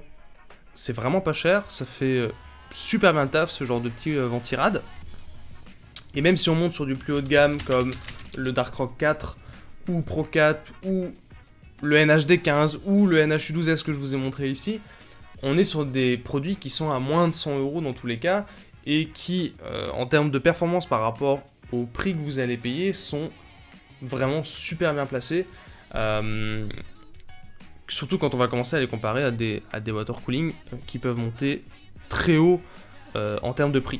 Le gros avantage au niveau du... Merci du follow, Wampu. Le gros avantage qu'ont les ventirades aussi, et ça va permettre de me faire une excellente transition vers les water cooling, c'est au niveau de la fiabilité. Alors, en gros, on va reprendre notre petit... Attendez, je règle la petite caméra. On va reprendre notre petit ventirad. L'avantage qu'il va y avoir au niveau de la fiabilité sur les refroidissements par air, c'est au niveau de la conception en fait. Dans un ventirad, effectivement, la seule pièce qu'on a en mouvement, c'est le ventilateur. Tout le reste, il n'y a pas, comme sur un water cooling, de pompe qui doit venir déplacer de l'eau. Parce que je ne suis pas rentré en détail de la pompe tout à l'heure, mais effectivement, dans un water cooling, il faut une pompe pour déplacer l'eau, parce que sinon ça ne fonctionne pas. À ce niveau-là, au niveau du air cooling, il n'y a pas besoin de pompe. Il y a une pièce en mouvement qui est, effectivement, il y a le ventilateur, avec les pales qui doivent tourner, sinon ça ne fonctionne pas. Mais l'avantage, c'est que, regardez sur les refroidissements par air, hein, rien de secret, le ventilateur, l'avantage, c'est que vous pouvez le retirer. Donc déjà un ventilateur, si c'est un bon ventilateur comme là c'est un NF F12 de Noctua, c'est le genre de truc qui peut tourner des milliers d'heures. Je connais pas combien d'heures ils indiquent sur ces modèles là, mais c'est quelque chose qu'on arrive à faire de finalement assez fiable, les ventilateurs de boîtier ou de ventirad. Mais surtout l'avantage c'est que c'est très facilement remplaçable. Si vous achetez un NH12S par exemple et qu'un jour le ventilateur vous lâche, ça met du temps, vous pouvez en acheter un pour 25 balles, 20-25 balles, et vous n'avez pas besoin de racheter tout le radiateur, quoi. Donc au niveau de la fiabilité, effectivement, c'est un gros plus pour les ventirades, puisqu'il y a moins il n'y a pas la complexité, alors encore que c'est pas très complexe, hein, une pompe de water cooling, mais il n'y a pas le risque de panne lié à la pompe, mais en fait il y a juste tout le mécanisme en fait est moins sujet à panne sur le refroidissement par air. Parce que justement, le water cooling, ça c'est un peu un inconvénient, et je vais vous ressortir la vidéo de Gamers Nexus que j'avais avant, où il montrait un petit peu, je crois qu'il montre un petit peu la partie pompe. Le système de pompe en soi est tout con, puisqu'il y a au final que le rotor de la pompe qui va être en mouvement, mais alors je sais pas si on va le voir ici. Mais le problème c'est que, on va y venir justement, mais on manipule de l'eau. Donc tout le système d'eau rajoute un risque de panne. Si le mélange, parce que c'est pas vraiment de l'eau, souvent c'est de l'eau distillée avec de l'alcool et des fois des additifs, mais dans les water cooling pré-remplis, Mais si le mélange n'est pas bon, ou s'il y a des mélanges de métaux, ou je sais quoi, enfin bref, il peut y avoir des risques de dépôt, comme le montre Gamers Nexus dans certaines de ses vidéos. Il peut y avoir des défaillances au niveau, on le voyait avant, il y a un circuit imprimé qui va venir mettre en contact, enfin qui va venir gérer la pompe et qui va permettre d'avoir potentiellement du RGB ou de gérer via l'USB certaines choses. Tous ces éléments, là on a un circuit imprimé qui va venir gérer tout ça, tous ces éléments rajoutent des points des points de possible panne. Truc tout con, là on voit qu'ils installent un joint pour garantir l'étanchéité. Ben, si ce joint-là est de mauvaise qualité et qu'au bout de 3 ans il fait nimp, voilà, il peut y avoir, donc au niveau de la pompe aussi, comme je disais, c'est assez basique puisque au final c'est, il y a, je sais pas si on va le voir dans cette vidéo-là, mais au final le rotor, c'est un bout de plastique qui est mis en rotation, donc il n'y a pas 3 milliards de pièces en mouvement non plus, hein, mais pareil, ça peut être un risque de panne. On parlait avant des Silent Loop de Be Quiet, où eux, le problème c'est que c'était des semi-pré-remplis, des semi-custom, où du coup la problématique c'était que au bout d'un moment il n'y avait plus assez d'eau et puis ça pouvait foutre la merde. C'était pas que ça le problème, mais c'était un des problèmes. Je sais pas si on va voir du coup le système de rotor. Cela, c'est bien beau vos tuyaux, mais je crois qu'on voit pas le système de rotor, c'est dommage. Ah si. Donc voilà, là on voit. Attendez. Yes. Donc ça va être. Là c'est chez Deepcool, mais chez Aztec qui fabrique pour plein de fabricants de water cooling, c'est un peu similaire, mais au final il n'y a que cette pièce là qui va être en mouvement. Mais le problème c'est que contrairement au ventilateur de notre ventirad, bah, si votre système de pompe, si la pièce en mouvement dans la pompe est en rad, ben, vous n'allez pas pouvoir juste déclipser le ventilo et le changer. Donc ça c'est un des inconvénients du water cooling, effectivement, c'est que ces pièces en mouvement qui sont pas réparables, ben ça peut faire de la panne, quoi. Alors Dédé, tu disais 150 000 heures au moins le NFF12, merci pour l'info, j'avais pas la fiche technique sous les yeux, mais voilà, ça vous donne une idée de la fiabilité d'un bon ventilo. Moi par exemple alors il y a des water cooling des water cooling pré-remplis qui sont plutôt fiables au niveau de la conception et qui vont pouvoir aussi fonctionner un bon paquet d'heures. Mais même moi, quand j'avais testé du H80i de Corsair, je l'avais refilé à un pote derrière et au bout de 3 ans, la pompe est morte. Donc voilà, heureusement, c'était un water cooling qui était garanti 5 ans. Mais c'est quelque chose à garder en tête. Voilà, c'est le côté, le risque de panne qu'il y a à ce niveau-là. Par rapport justement à la pompe, voilà, il peut y avoir ce risque de panne. Maintenant, ce que fabrique Aztec, ce que fabrique Coolit pour la plupart des fabricants de water cooling pré-remplis, on est quand même sur un niveau de fiabilité qui est sympa. NZXT garantissent leur water cooling assez longtemps, c'est du 7 ans, Corsair c'est souvent du 5 ans. Donc à partir du moment où c'est garanti 5-7 ans, bon, c'est qu'ils ont confiance dans leur conception et que c'est rassurant aussi pour vous, parce qu'au cas où, vous pourrez les changer sous garantie s'il y a un problème à ce niveau-là. Mais c'est quelque chose à garder en tête quand même si c'est devenu relativement fiable. C'est quelque chose à garder en tête et qui peut, sur des modèles entrée de gamme, alors là d'ailleurs c'est le bon exemple parce que c'est du Deepcool qui est plutôt entrée de gamme, même si la pompe est bien conçue, il y a quand même le risque qu'elle fasse aussi du bruit. Parce qu'il y a aussi de l'eau qui se déplace, donc ma pompe c'était sur des water cooling Cooler Master où effectivement ah tiens, il passe à cette heure-ci les éboueurs, what the fuck. Ok, il est 22h30. Mais donc oui, le problème qu'il y a, donc, c'est que c'était avec du Cooler Master, où effectivement, quand il y a des moments où le water cooling, t'entendais des bruits d'eau, t'avais un peu d'air dans le circuit, donc bref, il y a ces facteurs-là. On en vient justement au risque de fuite. Heureusement maintenant sur les water cooling pré-remplis, le risque de fuite, c'est... Dans les pré-remplis, c'est genre... Enfin, si vous avez un moment une fuite, c'est juste... vous pourrez vous estimer avoir eu une énorme chance, enfin, plutôt de la malchance. Mais c'est quand même extrêmement rare dans les pré-remplis, les fuites. Même dans les custom comme celui que j'ai ici. Là, le circuit, il a 3 ans. Et à partir du moment où vous l'avez bien monté, il n'y a pas de raison que ça fuit. Et pourtant, il a été bien travaillé. Donc, au final, le risque de fuite sur les pré-remplis, je le considère comme proche de nul. Parce qu'il faut vraiment que ce soit un truc qui ait été conçu. Enfin, vraiment que ce soit un produit pourri pour qu'il y ait problème de fuite. Et puis sur les customs, si vous avez monté ça correctement, il n'y a pas de raison. Et puis de toute façon, généralement, quand on monte sur watercooling soi-même, on fait des tests d'étanchéité pour être sûr. Alors la prod, tu sais, j'aime bien aussi ce modèle, le 6 Ninja 5. Oui, effectivement, ils sont en train de revenir un peu sur le devant de la scène au niveau des ventirades. Alors Dédé, tu disais pour les fuites, si tu le fais bien, il n'y en a pas. Voilà, je suis d'accord avec toi. Et pour l'entretien, en fonction du fluide, il peut y en avoir un régulièrement. Donc oui, après, c'est vrai que sur le custom, au niveau de l'entretien, voilà. Moi, j'ai plus focus sur le all-in-one où il n'y a pas besoin d'entretien. Effectivement, le custom, ça peut être un inconvénient. C'est que il faut potentiellement, au bout de X années, soit, dans tous les cas, alors faire de l'appoint sur le liquide, c'est rajouter un petit peu d'eau parce qu'il y en a qui s'est barré. Ça, c'est fort possible puisque les customs, ce sont pas des circuits fermés comme un all-in-one. Il faut potentiellement rajouter de l'eau. Au bout d'un moment, il faut aussi peut-être changer complètement l'eau.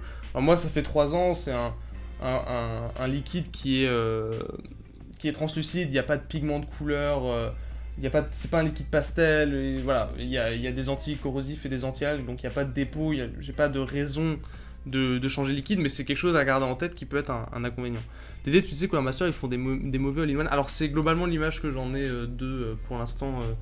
Là, ils montent Deep Cool, c'est un peu le même niveau de... Mais bof, tu vois. Là Deep Cool, j'achèterai pas non plus en water cooling. Mais une des choses qui met aussi sur la piste quand vous allez acheter un water cooling sur le côté fiabilité, c'est regarder la durée de garantie, quoi. Est-ce que c'est écrit sur celui-là ? Celui-là, il est juste garanti 2 ans. Donc par exemple, ça, quand tu vois un water cooling qui est garanti 2 ans, c'est compliqué. On va plutôt aller sur un H115i pour vous donner une idée. Parce que je voulais parler rapidement aussi de la partie esthétique.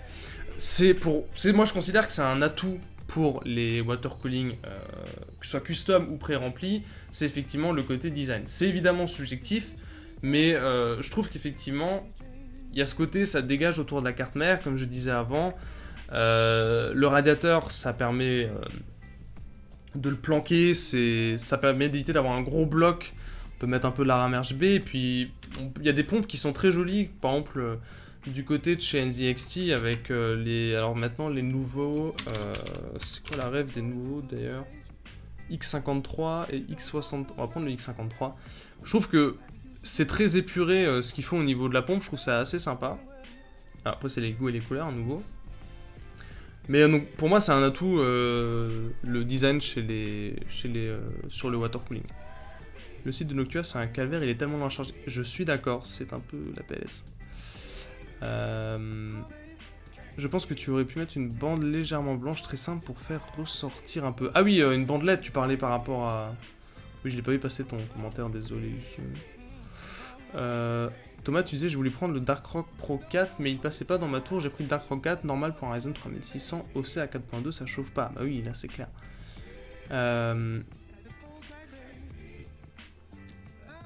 Donc voilà, par rapport au fuite, je pense qu'on a répondu sur la partie fiabilité. C'est un point important sur les water cooling à garder en tête, mais au final, pour moi la fiabilité c'est plus trop un problème sur les water cooling, à condition de prendre des modèles qui sont bien conçus.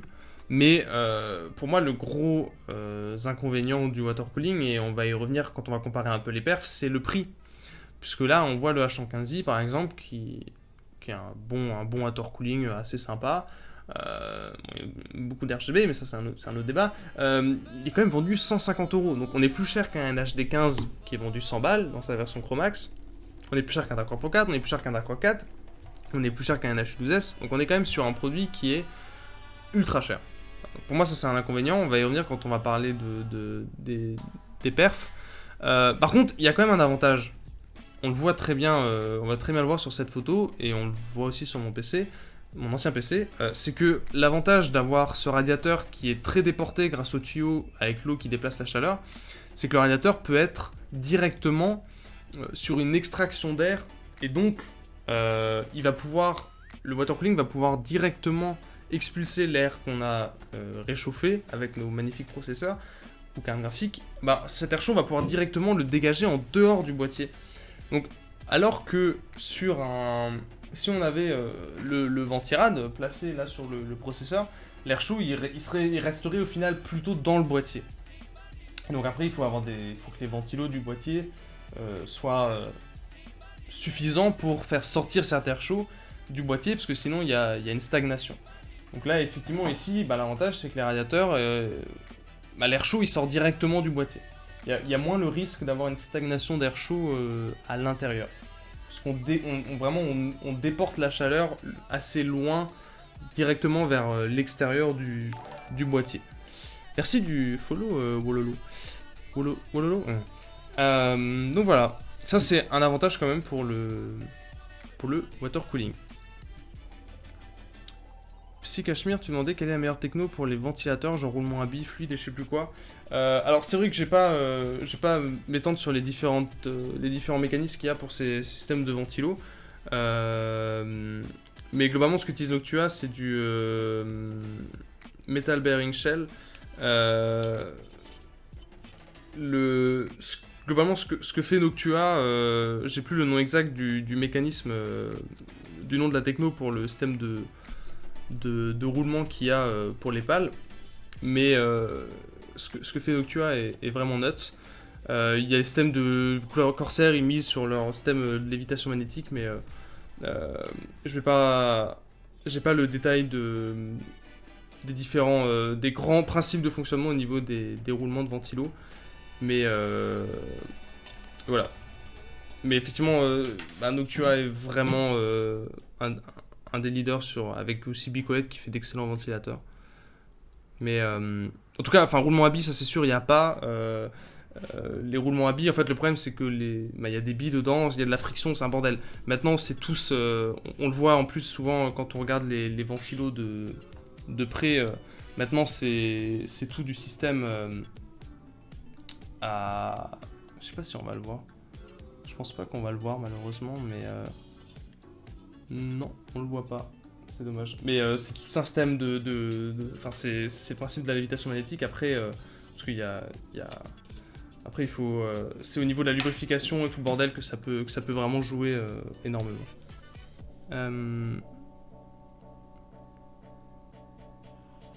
Alors oui, c'est vrai que Cooler Master, j'ai vu un water cooling passer où ça avait pas fui en grande quantité, mais ça avait un petit peu commencé à sortir.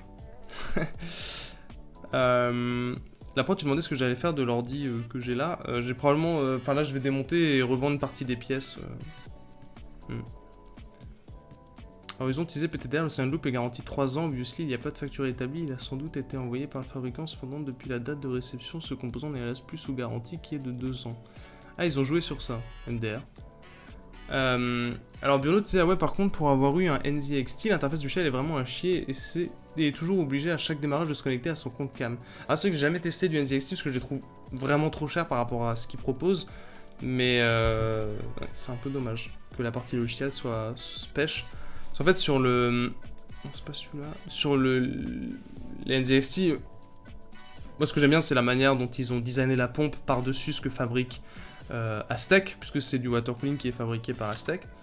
Mais en réalité, alors effectivement il y a la partie logicielle dont tu parles, mais pour moi en dehors de ça le gros défaut c'est la partie ventilateur. Les ventilateurs sont vraiment pas bons sur le Kraken X53 et ça rentre un peu dans les inconvénients du water cooling pré-rempli, c'est que on se retrouve avec beaucoup de pré-remplis où les ventilos sont à chier quoi. Et ça c'est vraiment un gros problème. Alors, Dédé, tu disais ça me fait mal de l'admettre, mais les prix de casse se sont calmés. Ça va, 3019, une loupe CPU de 360 mm, mais ça reste cher vu que c'est sans ventilateur. Alors tu disais 319, ce qui peut être baissé à 245 en réduisant beaucoup le réservoir. Oui, après, au cas, ça dépend de leur gamme. C'est vrai qu'ils ont sorti un peu d'autres, ils ont complété un peu leur gamme de produits. Sur le custom, il y a certains trucs qui restent quand même très chers, hein, mais j'ai pas regardé récemment les dernières sorties au niveau des prix, mais c'est vrai que ça avait l'air un peu plus sympa. Ouais, Horizon, tu disais, si tu revends des pièces du PC, n'hésite pas à me tenir au courant des composants et des prix, je suis peut-être preneur en fonction de ce que tu vas vendre. Et ben écoute, on m'a déjà sollicité pour certains trucs, donc je verrai tout ça.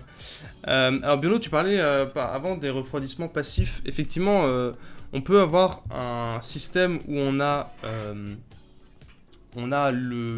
quelque chose qui ressemble à un ventirad, mais sans le ventilateur.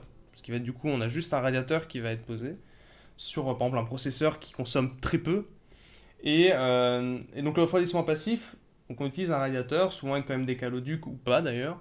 Et après, on va en fait se baser sur la circulation de l'air dans le boîtier ou la circulation de l'air naturelle pour transmettre la chaleur à l'air et dégager cette chaleur du boîtier ou de je ne sais quoi. Ça marche effectivement maintenant pour des puces et des composants qui chauffent peu, mais ça marche pas forcément pour tout. Hein, mais ça peut être, il y a des choses, ça peut être une excellente solution. Hein. Le refroidissement passif, il peut y avoir des cas où ça peut super bien fonctionner. Il y a des toutes petites cartes graphiques par exemple qui fonctionnent très bien sans ventilateur. Et au lieu d'avoir un ventilateur pourri, pourquoi il y a des moucherons ? Au lieu d'avoir un ventilateur pourri qui va juste faire du bruit et pas déplacer d'air, ben voilà. Ouais, effectivement, Uson, je crois que William voulait le i7, le bon 6800K. Les blocs GPU, eux, par contre, sont encore bien chers. Ouais, chez EK, les blocs GPU sont très très chers. Donc oui, je l'avais déjà évoqué avant, mais pour terminer sur les points positifs du water cooling, l'avantage c'est qu'on peut effectivement avoir, je montrais l'exemple sur ma config, on peut avoir beaucoup plus de surface de contact avec l'air, beaucoup plus de radiateurs qu'avec certains air cooling. Ici par exemple j'avais mis un 360 mm et un 120 mm à l'arrière, ce qui malgré tout était un peu limite parce que 6800K plus 980 Ti ça bombarde. Mais effectivement, on peut avoir une surface de contact très importante avec l'air grâce à des gros radiateurs qu'on peut mettre un peu partout dans le boîtier. Et après, on relie ça avec des tubes et on fait circuler l'eau et ça passe. Mais même sur les water cooling pré-remplis, on peut avoir des 360 mm sans problème qui vont effectivement permettre d'avoir plus de surface de contact avec l'air. Après, ça a un avantage, mais ça ne veut pas forcément dire que les performances vont être multipliées par 3 milliards. Et justement, ça va être sur ça sur lequel on va passer avant de conclure ce petit live, c'est justement un peu en termes de performance. Et on va se baser sur cette vidéo de Linus qui est assez récente, hein, ils l'ont faite il y a tout juste un an, où ils comparaient plusieurs water cooling Corsair. C'est pas les toutes dernières générations, mais c'est quand même ceux qui ont déjà des ML120, pas tous, mais il y en a certains dans le lot là qui ont des bons ventilateurs d'ailleurs. Et le petit NHU 12S. Donc ouais, Dédé, sur la partie radiateur, j'ai peut-être déjà des gens intéressés, mais je te dirai si jamais le 360 mm, j'en ai plus besoin. Donc justement, on va s'intéresser un peu aux perfs pour conclure, puisque ici, c'est bien le NHU 12S, ils ont juste mis un ventilateur noir dessus. Et donc là, il rappelle un peu ce que j'ai déjà évoqué avant. Mais nous, ce qui va nous intéresser, en fait, c'est au niveau des tests de température qu'ils ont fait. Et surtout, ils ont aussi tenu compte de la partie nuisance sonore. Parce que c'est bien beau, vous avez un water cooling, les ventilateurs, ils tournent à toute blinde, ça fait un boucan de pas possible. Et vous avez des super températures, génial, mais vous pouvez pas comparer ça à un air cooling qui ne fait pas de bruit. Où les ventilateurs tournent à genre 1000 rotations minute. Donc voilà, ce qui est intéressant dans leur test justement, c'est que ils sont positionnés dans une pièce, leur test room, où les nuisances sonores, le bruit ambiant est suffisamment bas pour qu'ils puissent vraiment tester et mettre à nuisance sonore égale les water cooling et les refroidissements par air. Et donc, leur pièce elle est marrante d'ailleurs. Et donc, on va arriver un peu plus loin dans la vidéo. Où donc, là, on a les températures maximales. Je sais plus quel processeur ils ont utilisé pour faire le test. Où il y a donc le NHU12S, un H150i Pro qui est un 360 mm, le H60 qui est un 120 mm et le H100i qui est un 240 mm. Et regardez juste le NHU12S.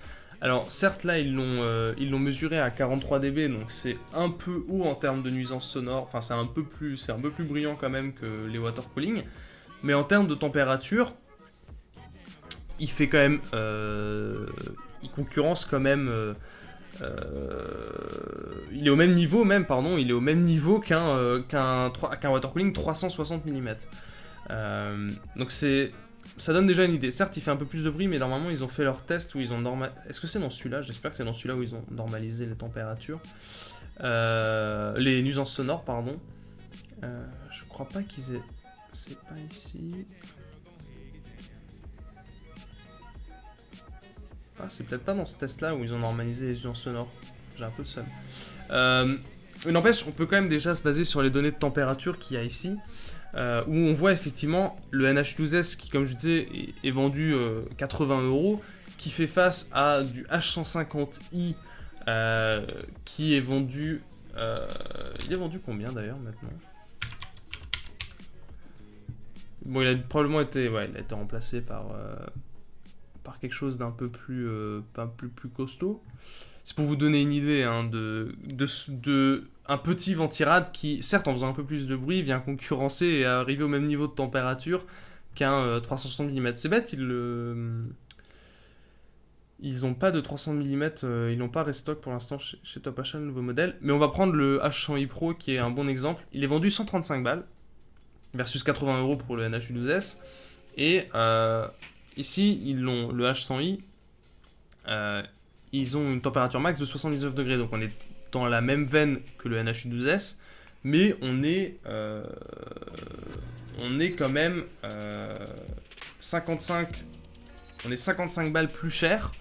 Et même en termes de nuisance sonore, entre le H100i V2 qu'on a ici et le NH12S, les nuisances sonores sont proches, les températures sont extrêmement proches, et donc vraiment en termes de rapport performance-prix, que ce soit ici le NH12S, mais vous pouvez prendre, là encore c'est un petit air cooling, hein, mais même si on prend des gros air cooling, le rapport performance-prix est vraiment hyper intéressant.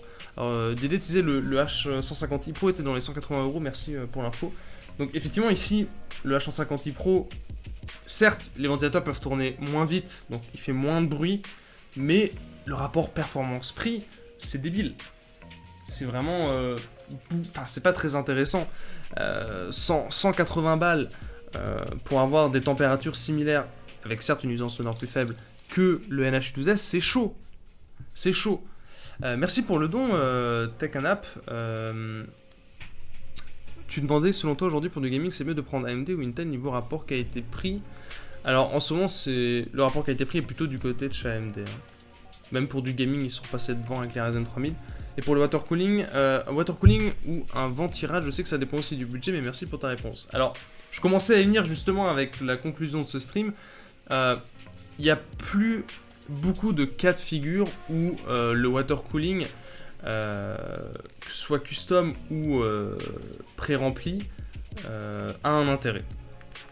Alors, je dis bien, il n'y a plus beaucoup de cas de figure. Il y a encore des cas de figure où le water cooling a un intérêt. Je l'évoquais dans les avantages du water cooling avant. L'aspect design, l'aspect vraiment dans des configs extrêmes où on va pouvoir mettre beaucoup plus de radiateurs avec du water cooling custom. Qu'est-ce que j'avais évoqué comme autre avantage? Oui, le fait effectivement d'avoir les radiateurs qui sont directement positionnés en extraction, qui vont directement propulser l'air en dehors du boîtier. Mais au final, il y a tellement d'inconvénients sur water cooling au niveau du prix, du rapport performance-prix et des différents aspects de fiabilité dont on parlait avant, qui dépendent évidemment du modèle que vous achetez et du matos que vous installez.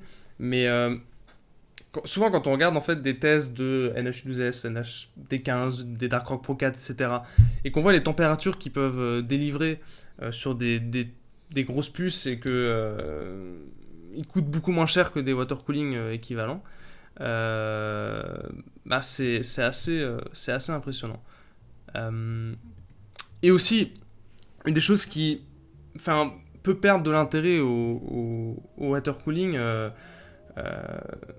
en dehors de ça, c'est aussi le côté, les composants chauffent beaucoup moins.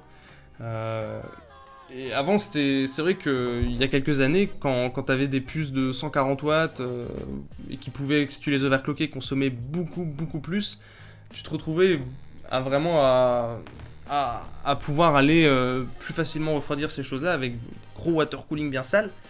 Mais maintenant, enfin, je reprends l'exemple dans mon cas du. Est-ce que j'ai mon autre webcam magique?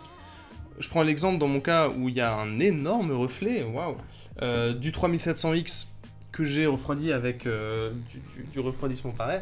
Le 3700X consomme 80 watts en charge. Enfin, je l'ai pas overclocké certes, mais je vais enlever ce reflet horrible. J'aime pas les reflets. C'est le problème du verre, hein. Ça fait que des reflets. Oh, il y a une belle vue d'ici. Donc là, le refroidissement que j'ai vu dessus, en plus, c'est complètement overkill. On dirait pas que le processeur il est en charge en fait. Il y a pas de, c'est pas chaud ce qui sort là. Donc là, faut se dire, là, je refroidis 80 watts avec un truc aussi énorme, ça ne fait aucun sens. Mais merci pour le redon, Takanab, je vais lire ton message tout de suite. Mais c'est ça qu'il faut pas oublier, c'est que les composants maintenant chauffent beaucoup moins qu'avant. Et donc le côté water cooling, overkill, etc. perd un peu de son sens. Après, je le disais évidemment, le design quoi. Alors, Takanab, tu disais, c'était pour quelqu'un, il hésite entre un i5 9400F, un Ryzen 5 3600, il y a aussi une grande différence de prix. Personnellement, j'irais plutôt sur Ryzen 5 3600. Alors, il y a aussi le côté, la carte mère va coûter moins cher. Il va pouvoir mettre des Ryzen 4000 sur la carte mère qu'il va acheter maintenant. Enfin, il y a plein de choses qui font que le Ryzen 5 3600 est plus intéressant. Salut à Wanda d'ailleurs, qui est sur le chat, salut à toi. Tu disais pour le transport, avantage aux all-in-one qui ne boucheront pas en cas de force cinétique lors du transport, contrairement aux gros ventirades qui peuvent arriver inclinés. C'est vrai que là, c'est un bon exemple avec cet imposant bordel. Ce genre de ventirade là, c'est un peu comment dire, c'est un peu la grosse crainte des sites qui expédient des PC, puisque ce truc là je crois qu'il pèse, attends je vais regarder le NHD15, combien est-ce qu'il pèse? Alors ça va probablement être le poids avec le poids ventilateur compris de cette chose, c'est 1,3 kg. Donc ça, s'il y a un choc maintenant, là le boîtier il prend un choc pendant l'expédition, effectivement ce truc là il va vouloir continuer sa course. Alors il a beau être bien fixé à la carte mère, ça va finir tordu. Effectivement pour l'envoi, ces gros ventilations là c'est un problème. Mais bon, on va rester dans le cas où on fait le PC pour nous, et où du coup c'est pas trop chiant. Alors je vais rattraper un peu le retard sur le chat. Donc ouais. J'ai au final fait à peu près ma conclusion par rapport au water cooling versus air cooling avec les différents points que j'ai évoqués. Et Wanda, tu disais, ouais, mais tu dis ça parce que t'as pas d'argent. MDR. Non, effectivement, le côté prix. D'ailleurs, il est passé à 110 ici. Moi, je l'ai pas acheté 110, le NHD15, mais effectivement, le côté prix. Si on peut se permettre de prendre un water cooling custom, comme ce que j'avais fait sur le PC que j'avais avant, moi c'est vrai que je l'avais beaucoup fait aussi pour le look. Et c'est un kiff aussi de faire l'assemblage, etc. Mais au final, est-ce que ça vaut, là je crois que j'avais claqué 400 balles de pièce, quelque chose comme ça. Est-ce que, ou 400 ou 450, est-ce que c'est worth? Moi, de mon point de vue maintenant, non, plus. C'est plus worth de faire ça. Ça n'a plus, il n'y a plus d'intérêt à claquer 450 balles pour refroidir les composants puissants et modernes qu'on a maintenant, qui, comme je disais, chauffent beaucoup moins, et ça a fait perdre un peu de son intérêt. Merci pour le follow, j'arrive pas à lire le pseudo, c'est écrit microscopique. Merci pour le follow Arlopt. Alors, Joe Underwood, tu demandais, j'ai un Corsair H100i V1 de 2013, la température de mon CPU ne descend jamais en dessous de 40 degrés. Je me demande si le H100i ne serait sur le point de claquer. Il y a 2 ans, j'avais 30 degrés en idle. Alors, Dédé, t'avais effectivement demandé la pâte thermique, tu l'avais déjà changé. Après, bah, s'il n'y a pas... Merci du follow, Big Carcharias. Effectivement, après, est-ce que... Je sais pas sur ce H100i là, est-ce qu'au niveau de la pompe ça pourrait jouer? Bah, si le radiateur est pas plein de poussière et que les ventilateurs tournent à la même vitesse. Après 40 degrés c'est absolument pas choquant, hein, mais il y a peut-être effectivement, il commence peut-être à y avoir des petits dépôts au niveau du liquide. Après 3 ans, non 2013 pardon, il a 7 ans. Bon, vrai, au bout de 7 ans, c'est vrai qu'il y a peut-être au niveau du liquide des dépôts qui commencent à se former, ou un petit peu au niveau des microfines justement dont on parlait avant. Parce que on l'évoquait, je montrais l'usine de Deepcool, alors c'est pas le bon exemple en termes de qualité, mais c'est là où est allé Gamers Nexus. Est-ce que c'était chez eux? Non, c'était pas chez eux.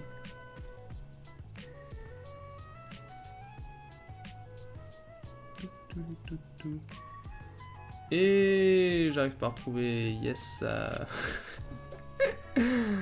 Assister dans cette vidéo là. Donc oui, au niveau des petites, des microfines, donc des toutes petites, des petits canaux qui font au niveau du bloc processeur pour maximiser la surface de contact avec l'eau. C'est effectivement possible qu'à ce niveau-là, il y ait des dépôts maintenant. Bon, normalement, dans les pré-remplis, ça peut malheureusement aussi arriver. C'est dommage, ils le prennent pas en main pour le... Ah oui, bah on les voit, les petits canaux sur l'écran, là. Ils les vérifient à la... Vraiment tout petit, hein, les microfines qu'ils font au niveau du bloc processeur. Ok, attendez, je vais rattraper mon retard sur le chat, puisque...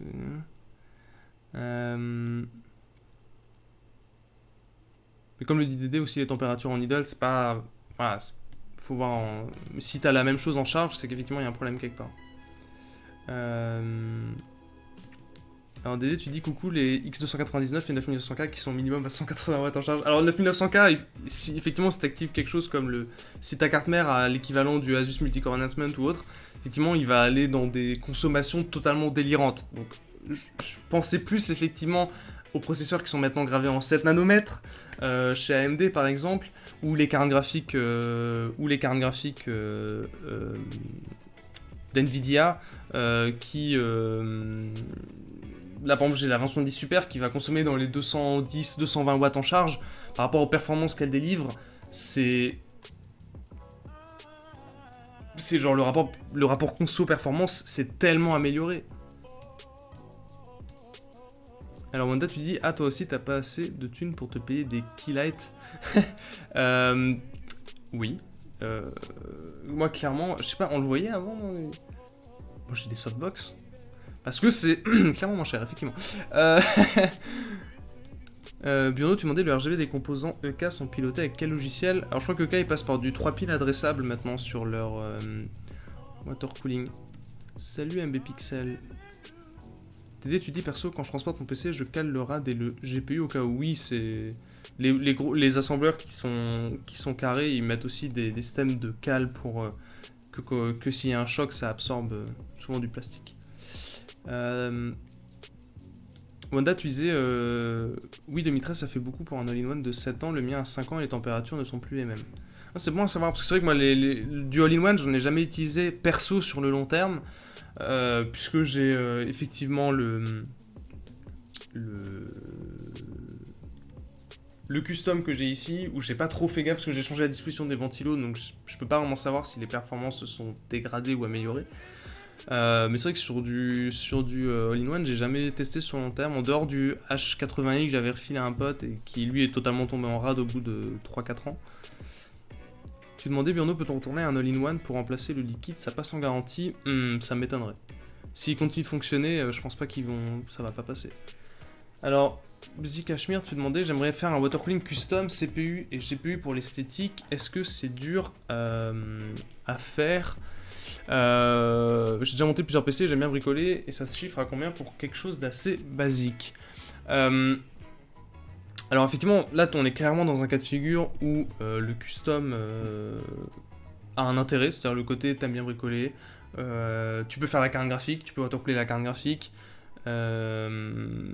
Et puis l'aspect esthétique, c'est vraiment pour cette raison-là que j'ai fait moi ce PC-là. Hein. C'était pour watercooler la carte graphique qui consommait beaucoup, et le processeur aussi, et pour le côté design et pour le côté bricolage. Mais pour te donner une idée de ce que ça va te coûter, il y a un outil KEK. Alors tu n'es pas obligé d'acheter du EK derrière, hein, mais tu peux choisir ton boîtier, ta carte mère, ton processeur et la RAM si tu veux, par rapport au... Je crois que tu peux la watercooler aussi si tu vas remonter dans le délire. Et ça va te donner en fait une idée aussi de prix déjà. Mais compte, si tu fais CPU plus GPU, tu peux vite monter dans les 500 balles. Hein. Ça dépend évidemment de ce que tu prends comme réservoir, comme pompe, etc. Je sais que dans mon cas, j'ai pris une pompe qui est assez... qui coûte cher, on va pas se mentir. Et du coup, ça a fait monter la facture. Un des petits inconvénients aussi du custom. Mais moi, par exemple, rien que la pompe, ça m'a déjà rajouté... c'était quoi? C'était... non, c'est pas ça, c'est ça. La pompe que j'ai là, qui est la EKD5, si je raconte pas de conneries, qui se base sur je sais plus quel système pour... quel rotor pour le bordel. Mais rien que cette pompe là, si tu veux aller sur ce genre de matos, elle est vendue 120 balles je crois. Donc ça peut vite monter très très haut le custom. Ça c'est un truc qu'il faut que tu gardes en tête, parce que c'est cher.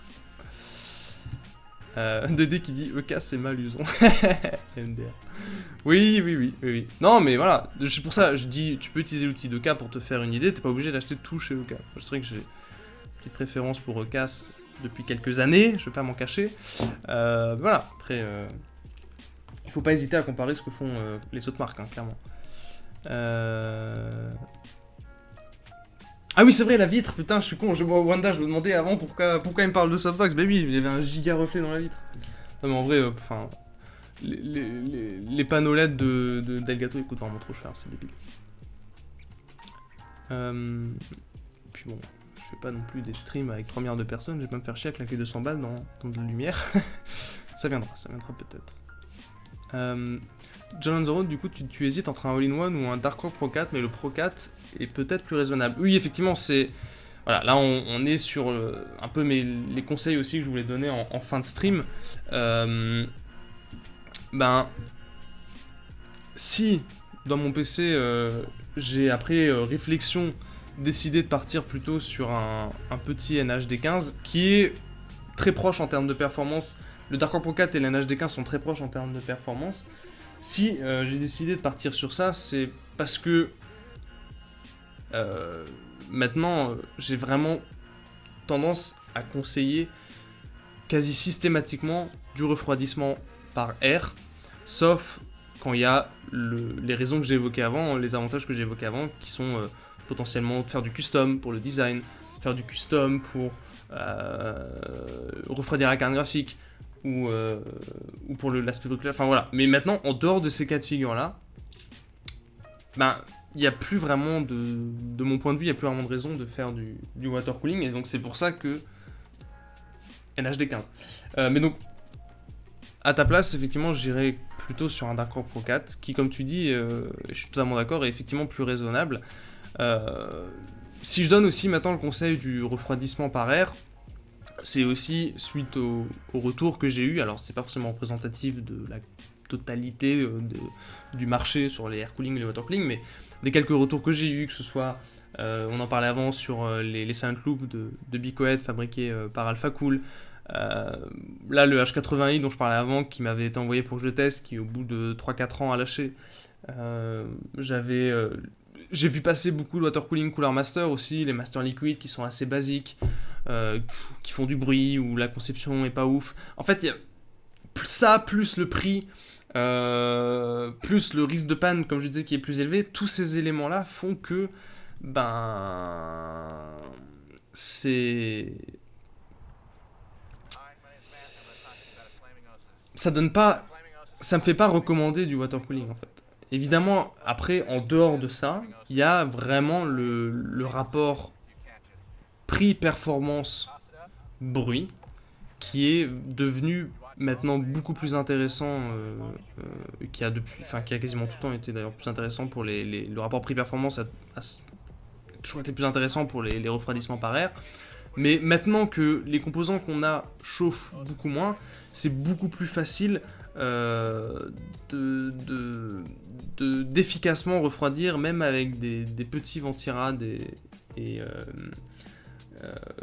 des processeurs qui sont extrêmement performants.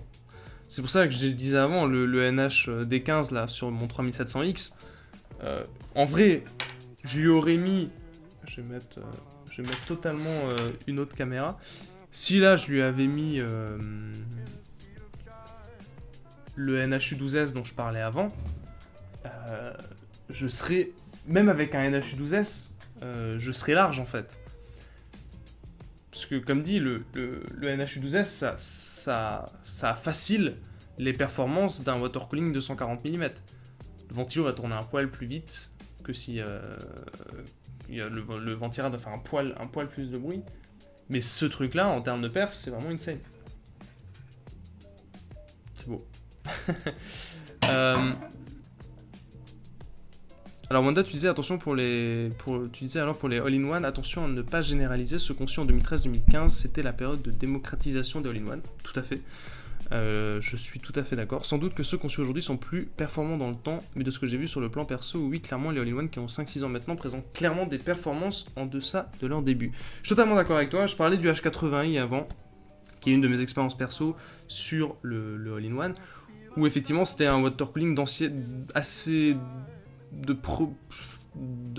assez ancien au niveau de la conception.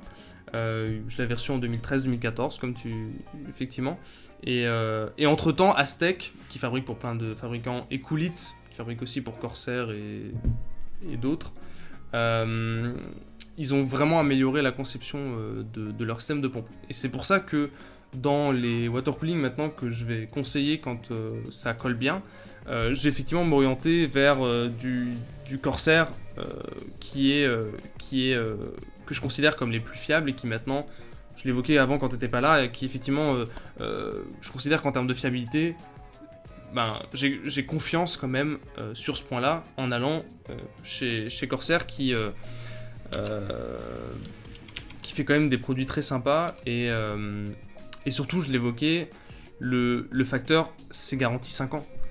Le fait qu'il y ait la garantie Corsair de 5 ans, c'est pour...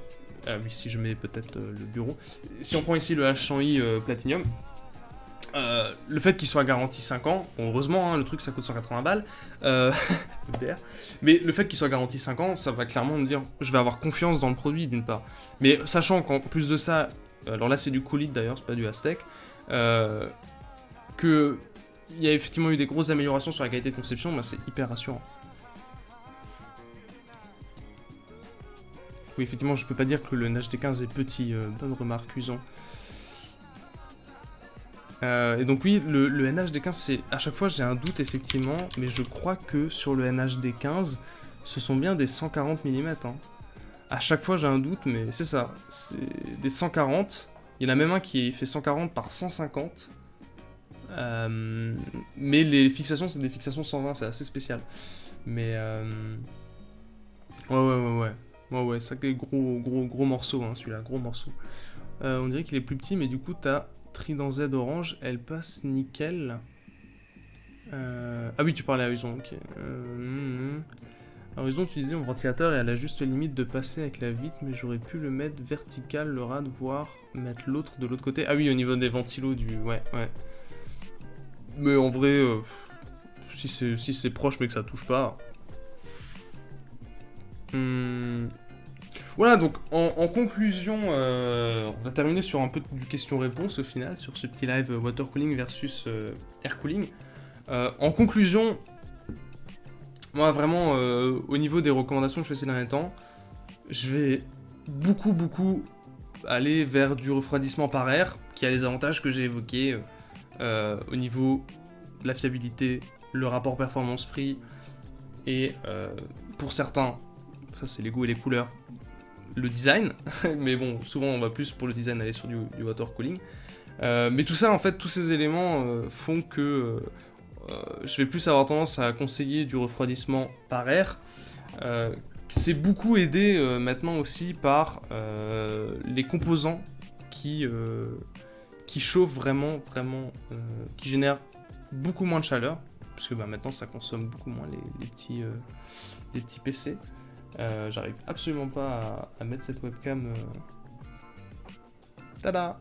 Donc oui, tout ça fait que c'est beaucoup plus facile maintenant de mettre plein d'air cooling partout pour pas très cher, puisque avant aussi j'évoquais l'avantage, c'est qu'on peut refroidir un processeur 8 cœurs tant qu'on n'overclock pas avec un petit 212 Black par exemple qui coûte seulement 35 € et qui a d'excellentes performances. Donc voilà, j'espère que ça vous aura permis d'en savoir un peu plus sur le fonctionnement des ventirades, sur le fonctionnement des water cooling. J'ai un peu débordé en termes de temps par rapport à la durée qu'est censé faire ce format de live. Oui, 1h, 1h30, bon, au final, on va être sur quasiment 2 heures de live. En tout cas, c'est un sujet intéressant, je trouve, donc merci pour le follow, Nvidiable, avec top pseudo. J'ai une carte Nvidia, donc je peux pas trop... voilà. Donc ouais, c'est un sujet vraiment intéressant, je trouve, le water cooling versus air cooling, parce que c'est toujours une question un peu tricky quand on va venir choisir ses pièces. J'espère que ça vous aura un petit peu éclairé sur le fonctionnement et que ça vous aura peut-être un peu guidé aussi sur quoi acheter potentiellement si vous devez choisir des pièces. Alors je sais que dans ma commune, il y en a beaucoup qui ont déjà un avis bien défini sur la question et tant mieux. Mais voilà, j'espère que ça vous aura apporté un petit quelque chose en plus. Alors avant de terminer, Berlès, tu demandais la pâte thermique que mes Corsair sur la water cooling sont bien. Alors la pâte thermique qui est préappliquée, moi généralement je la change parce que elle a l'air ok, mais j'ai pas non plus méga confiance. Mais elle a l'air ok. Voilà. Je sais pas ce qui vaut le mieux, mais choisis la beauté. Ah, vous parlez de quoi? Ah oui, tu disais... Ah oui, par rapport à ce que disait Dédé. Voilà, dans tous les cas, merci à tous d'avoir suivi ce petit live où on a blablaté entre du water cooling et du air cooling, même si au final, vous avez pu voir avec la conclusion, on en arrive à foutre du air cooling partout quand c'est possible, parce que bon, quand même, il y a beaucoup d'avantages au air cooling, même si, et encore c'est discutable, le design a plutôt tendance à aller à pencher en faveur du water cooling, mais moi qui étais très orienté water cooling, ben, au final, j'ai trouvé aussi quelque chose de joli dans le air cooling. On peut dire merci aussi à Noctua, Be Quiet, qui ont... Surtout, c'était d'abord Be Quiet d'ailleurs, hein, mais qui ont démocratisé des ventirades avec ce thème full black particulièrement esthétique. Moi j'aime beaucoup ce côté très épuré. Je vais pas utiliser le terme sobre parce que ça va réveiller certains. Et comme dirait Dédé, achetez du Fantex. Fantex c'est beau, Fantex c'est bien. J'en avais un avant. Regarde, j'ai du Fantex. C'est juste que je tourne un peu sur les marques. Tu m'en voudras pas. Dans tous les cas, merci beaucoup d'avoir suivi ce petit live. J'espère que ça vous aura plu. On va se retrouver très bientôt pour du... Le NH12S qui m'agresse. On va se retrouver très bientôt pour un live. Ça va être quoi? Soit de la création de config, soit du question-réponse. On va voir. Je ferai peut-être un sondage sur Twitter si jamais. Tous les petits liens utiles sont dans la description de ce live. Si jamais il y a le serveur Discord en dehors des lives, j'essaye de jeter un petit coup d'œil de temps en temps. Sur Twitter aussi, j'annonce quand je fais des lives, hein, évidemment. Et puis ouais, si... Ce sera probablement... on est quoi? On est lundi? On est sur un petit lundi. C'est vrai que, bon, reconnaître les jours de semaine et les jours de week-end, ça peut être un peu compliqué. Mais je pense qu'il y aura très probablement un live mercredi soir. Donc n'hésitez pas à passer, ce sera un grand plaisir. Que ce soit du question-réponse, de la création de config, on verra. Et puis, je vais vous souhaiter Qu'est-ce qu'il disait même, ah oui, même la frite David, effectivement, dit d'acheter du Vortex. Si David le dit, comme dit Dédé, si David le dit, c'est que c'est forcément vrai. MDR. Du troll de qualité. Mais voilà, dans tous les cas, merci à tous d'avoir suivi ce petit live. Je vous souhaite une excellente nuit, une excellente semaine, portez-vous bien, et on se retrouve très bientôt pour du nouveau live, du hardware, plein de belles choses. Et puis, j'espère que ça vous aura plu. Allez, ciao ciao, bonne nuit. Il est où mon bouton ? Il est là.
Hotel, getting motel, treat me like I'm for sale.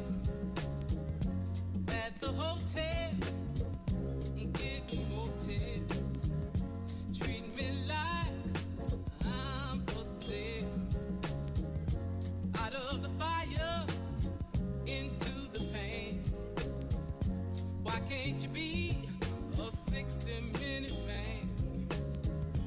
At the hotel, getting motel, treating me like I'm for sale.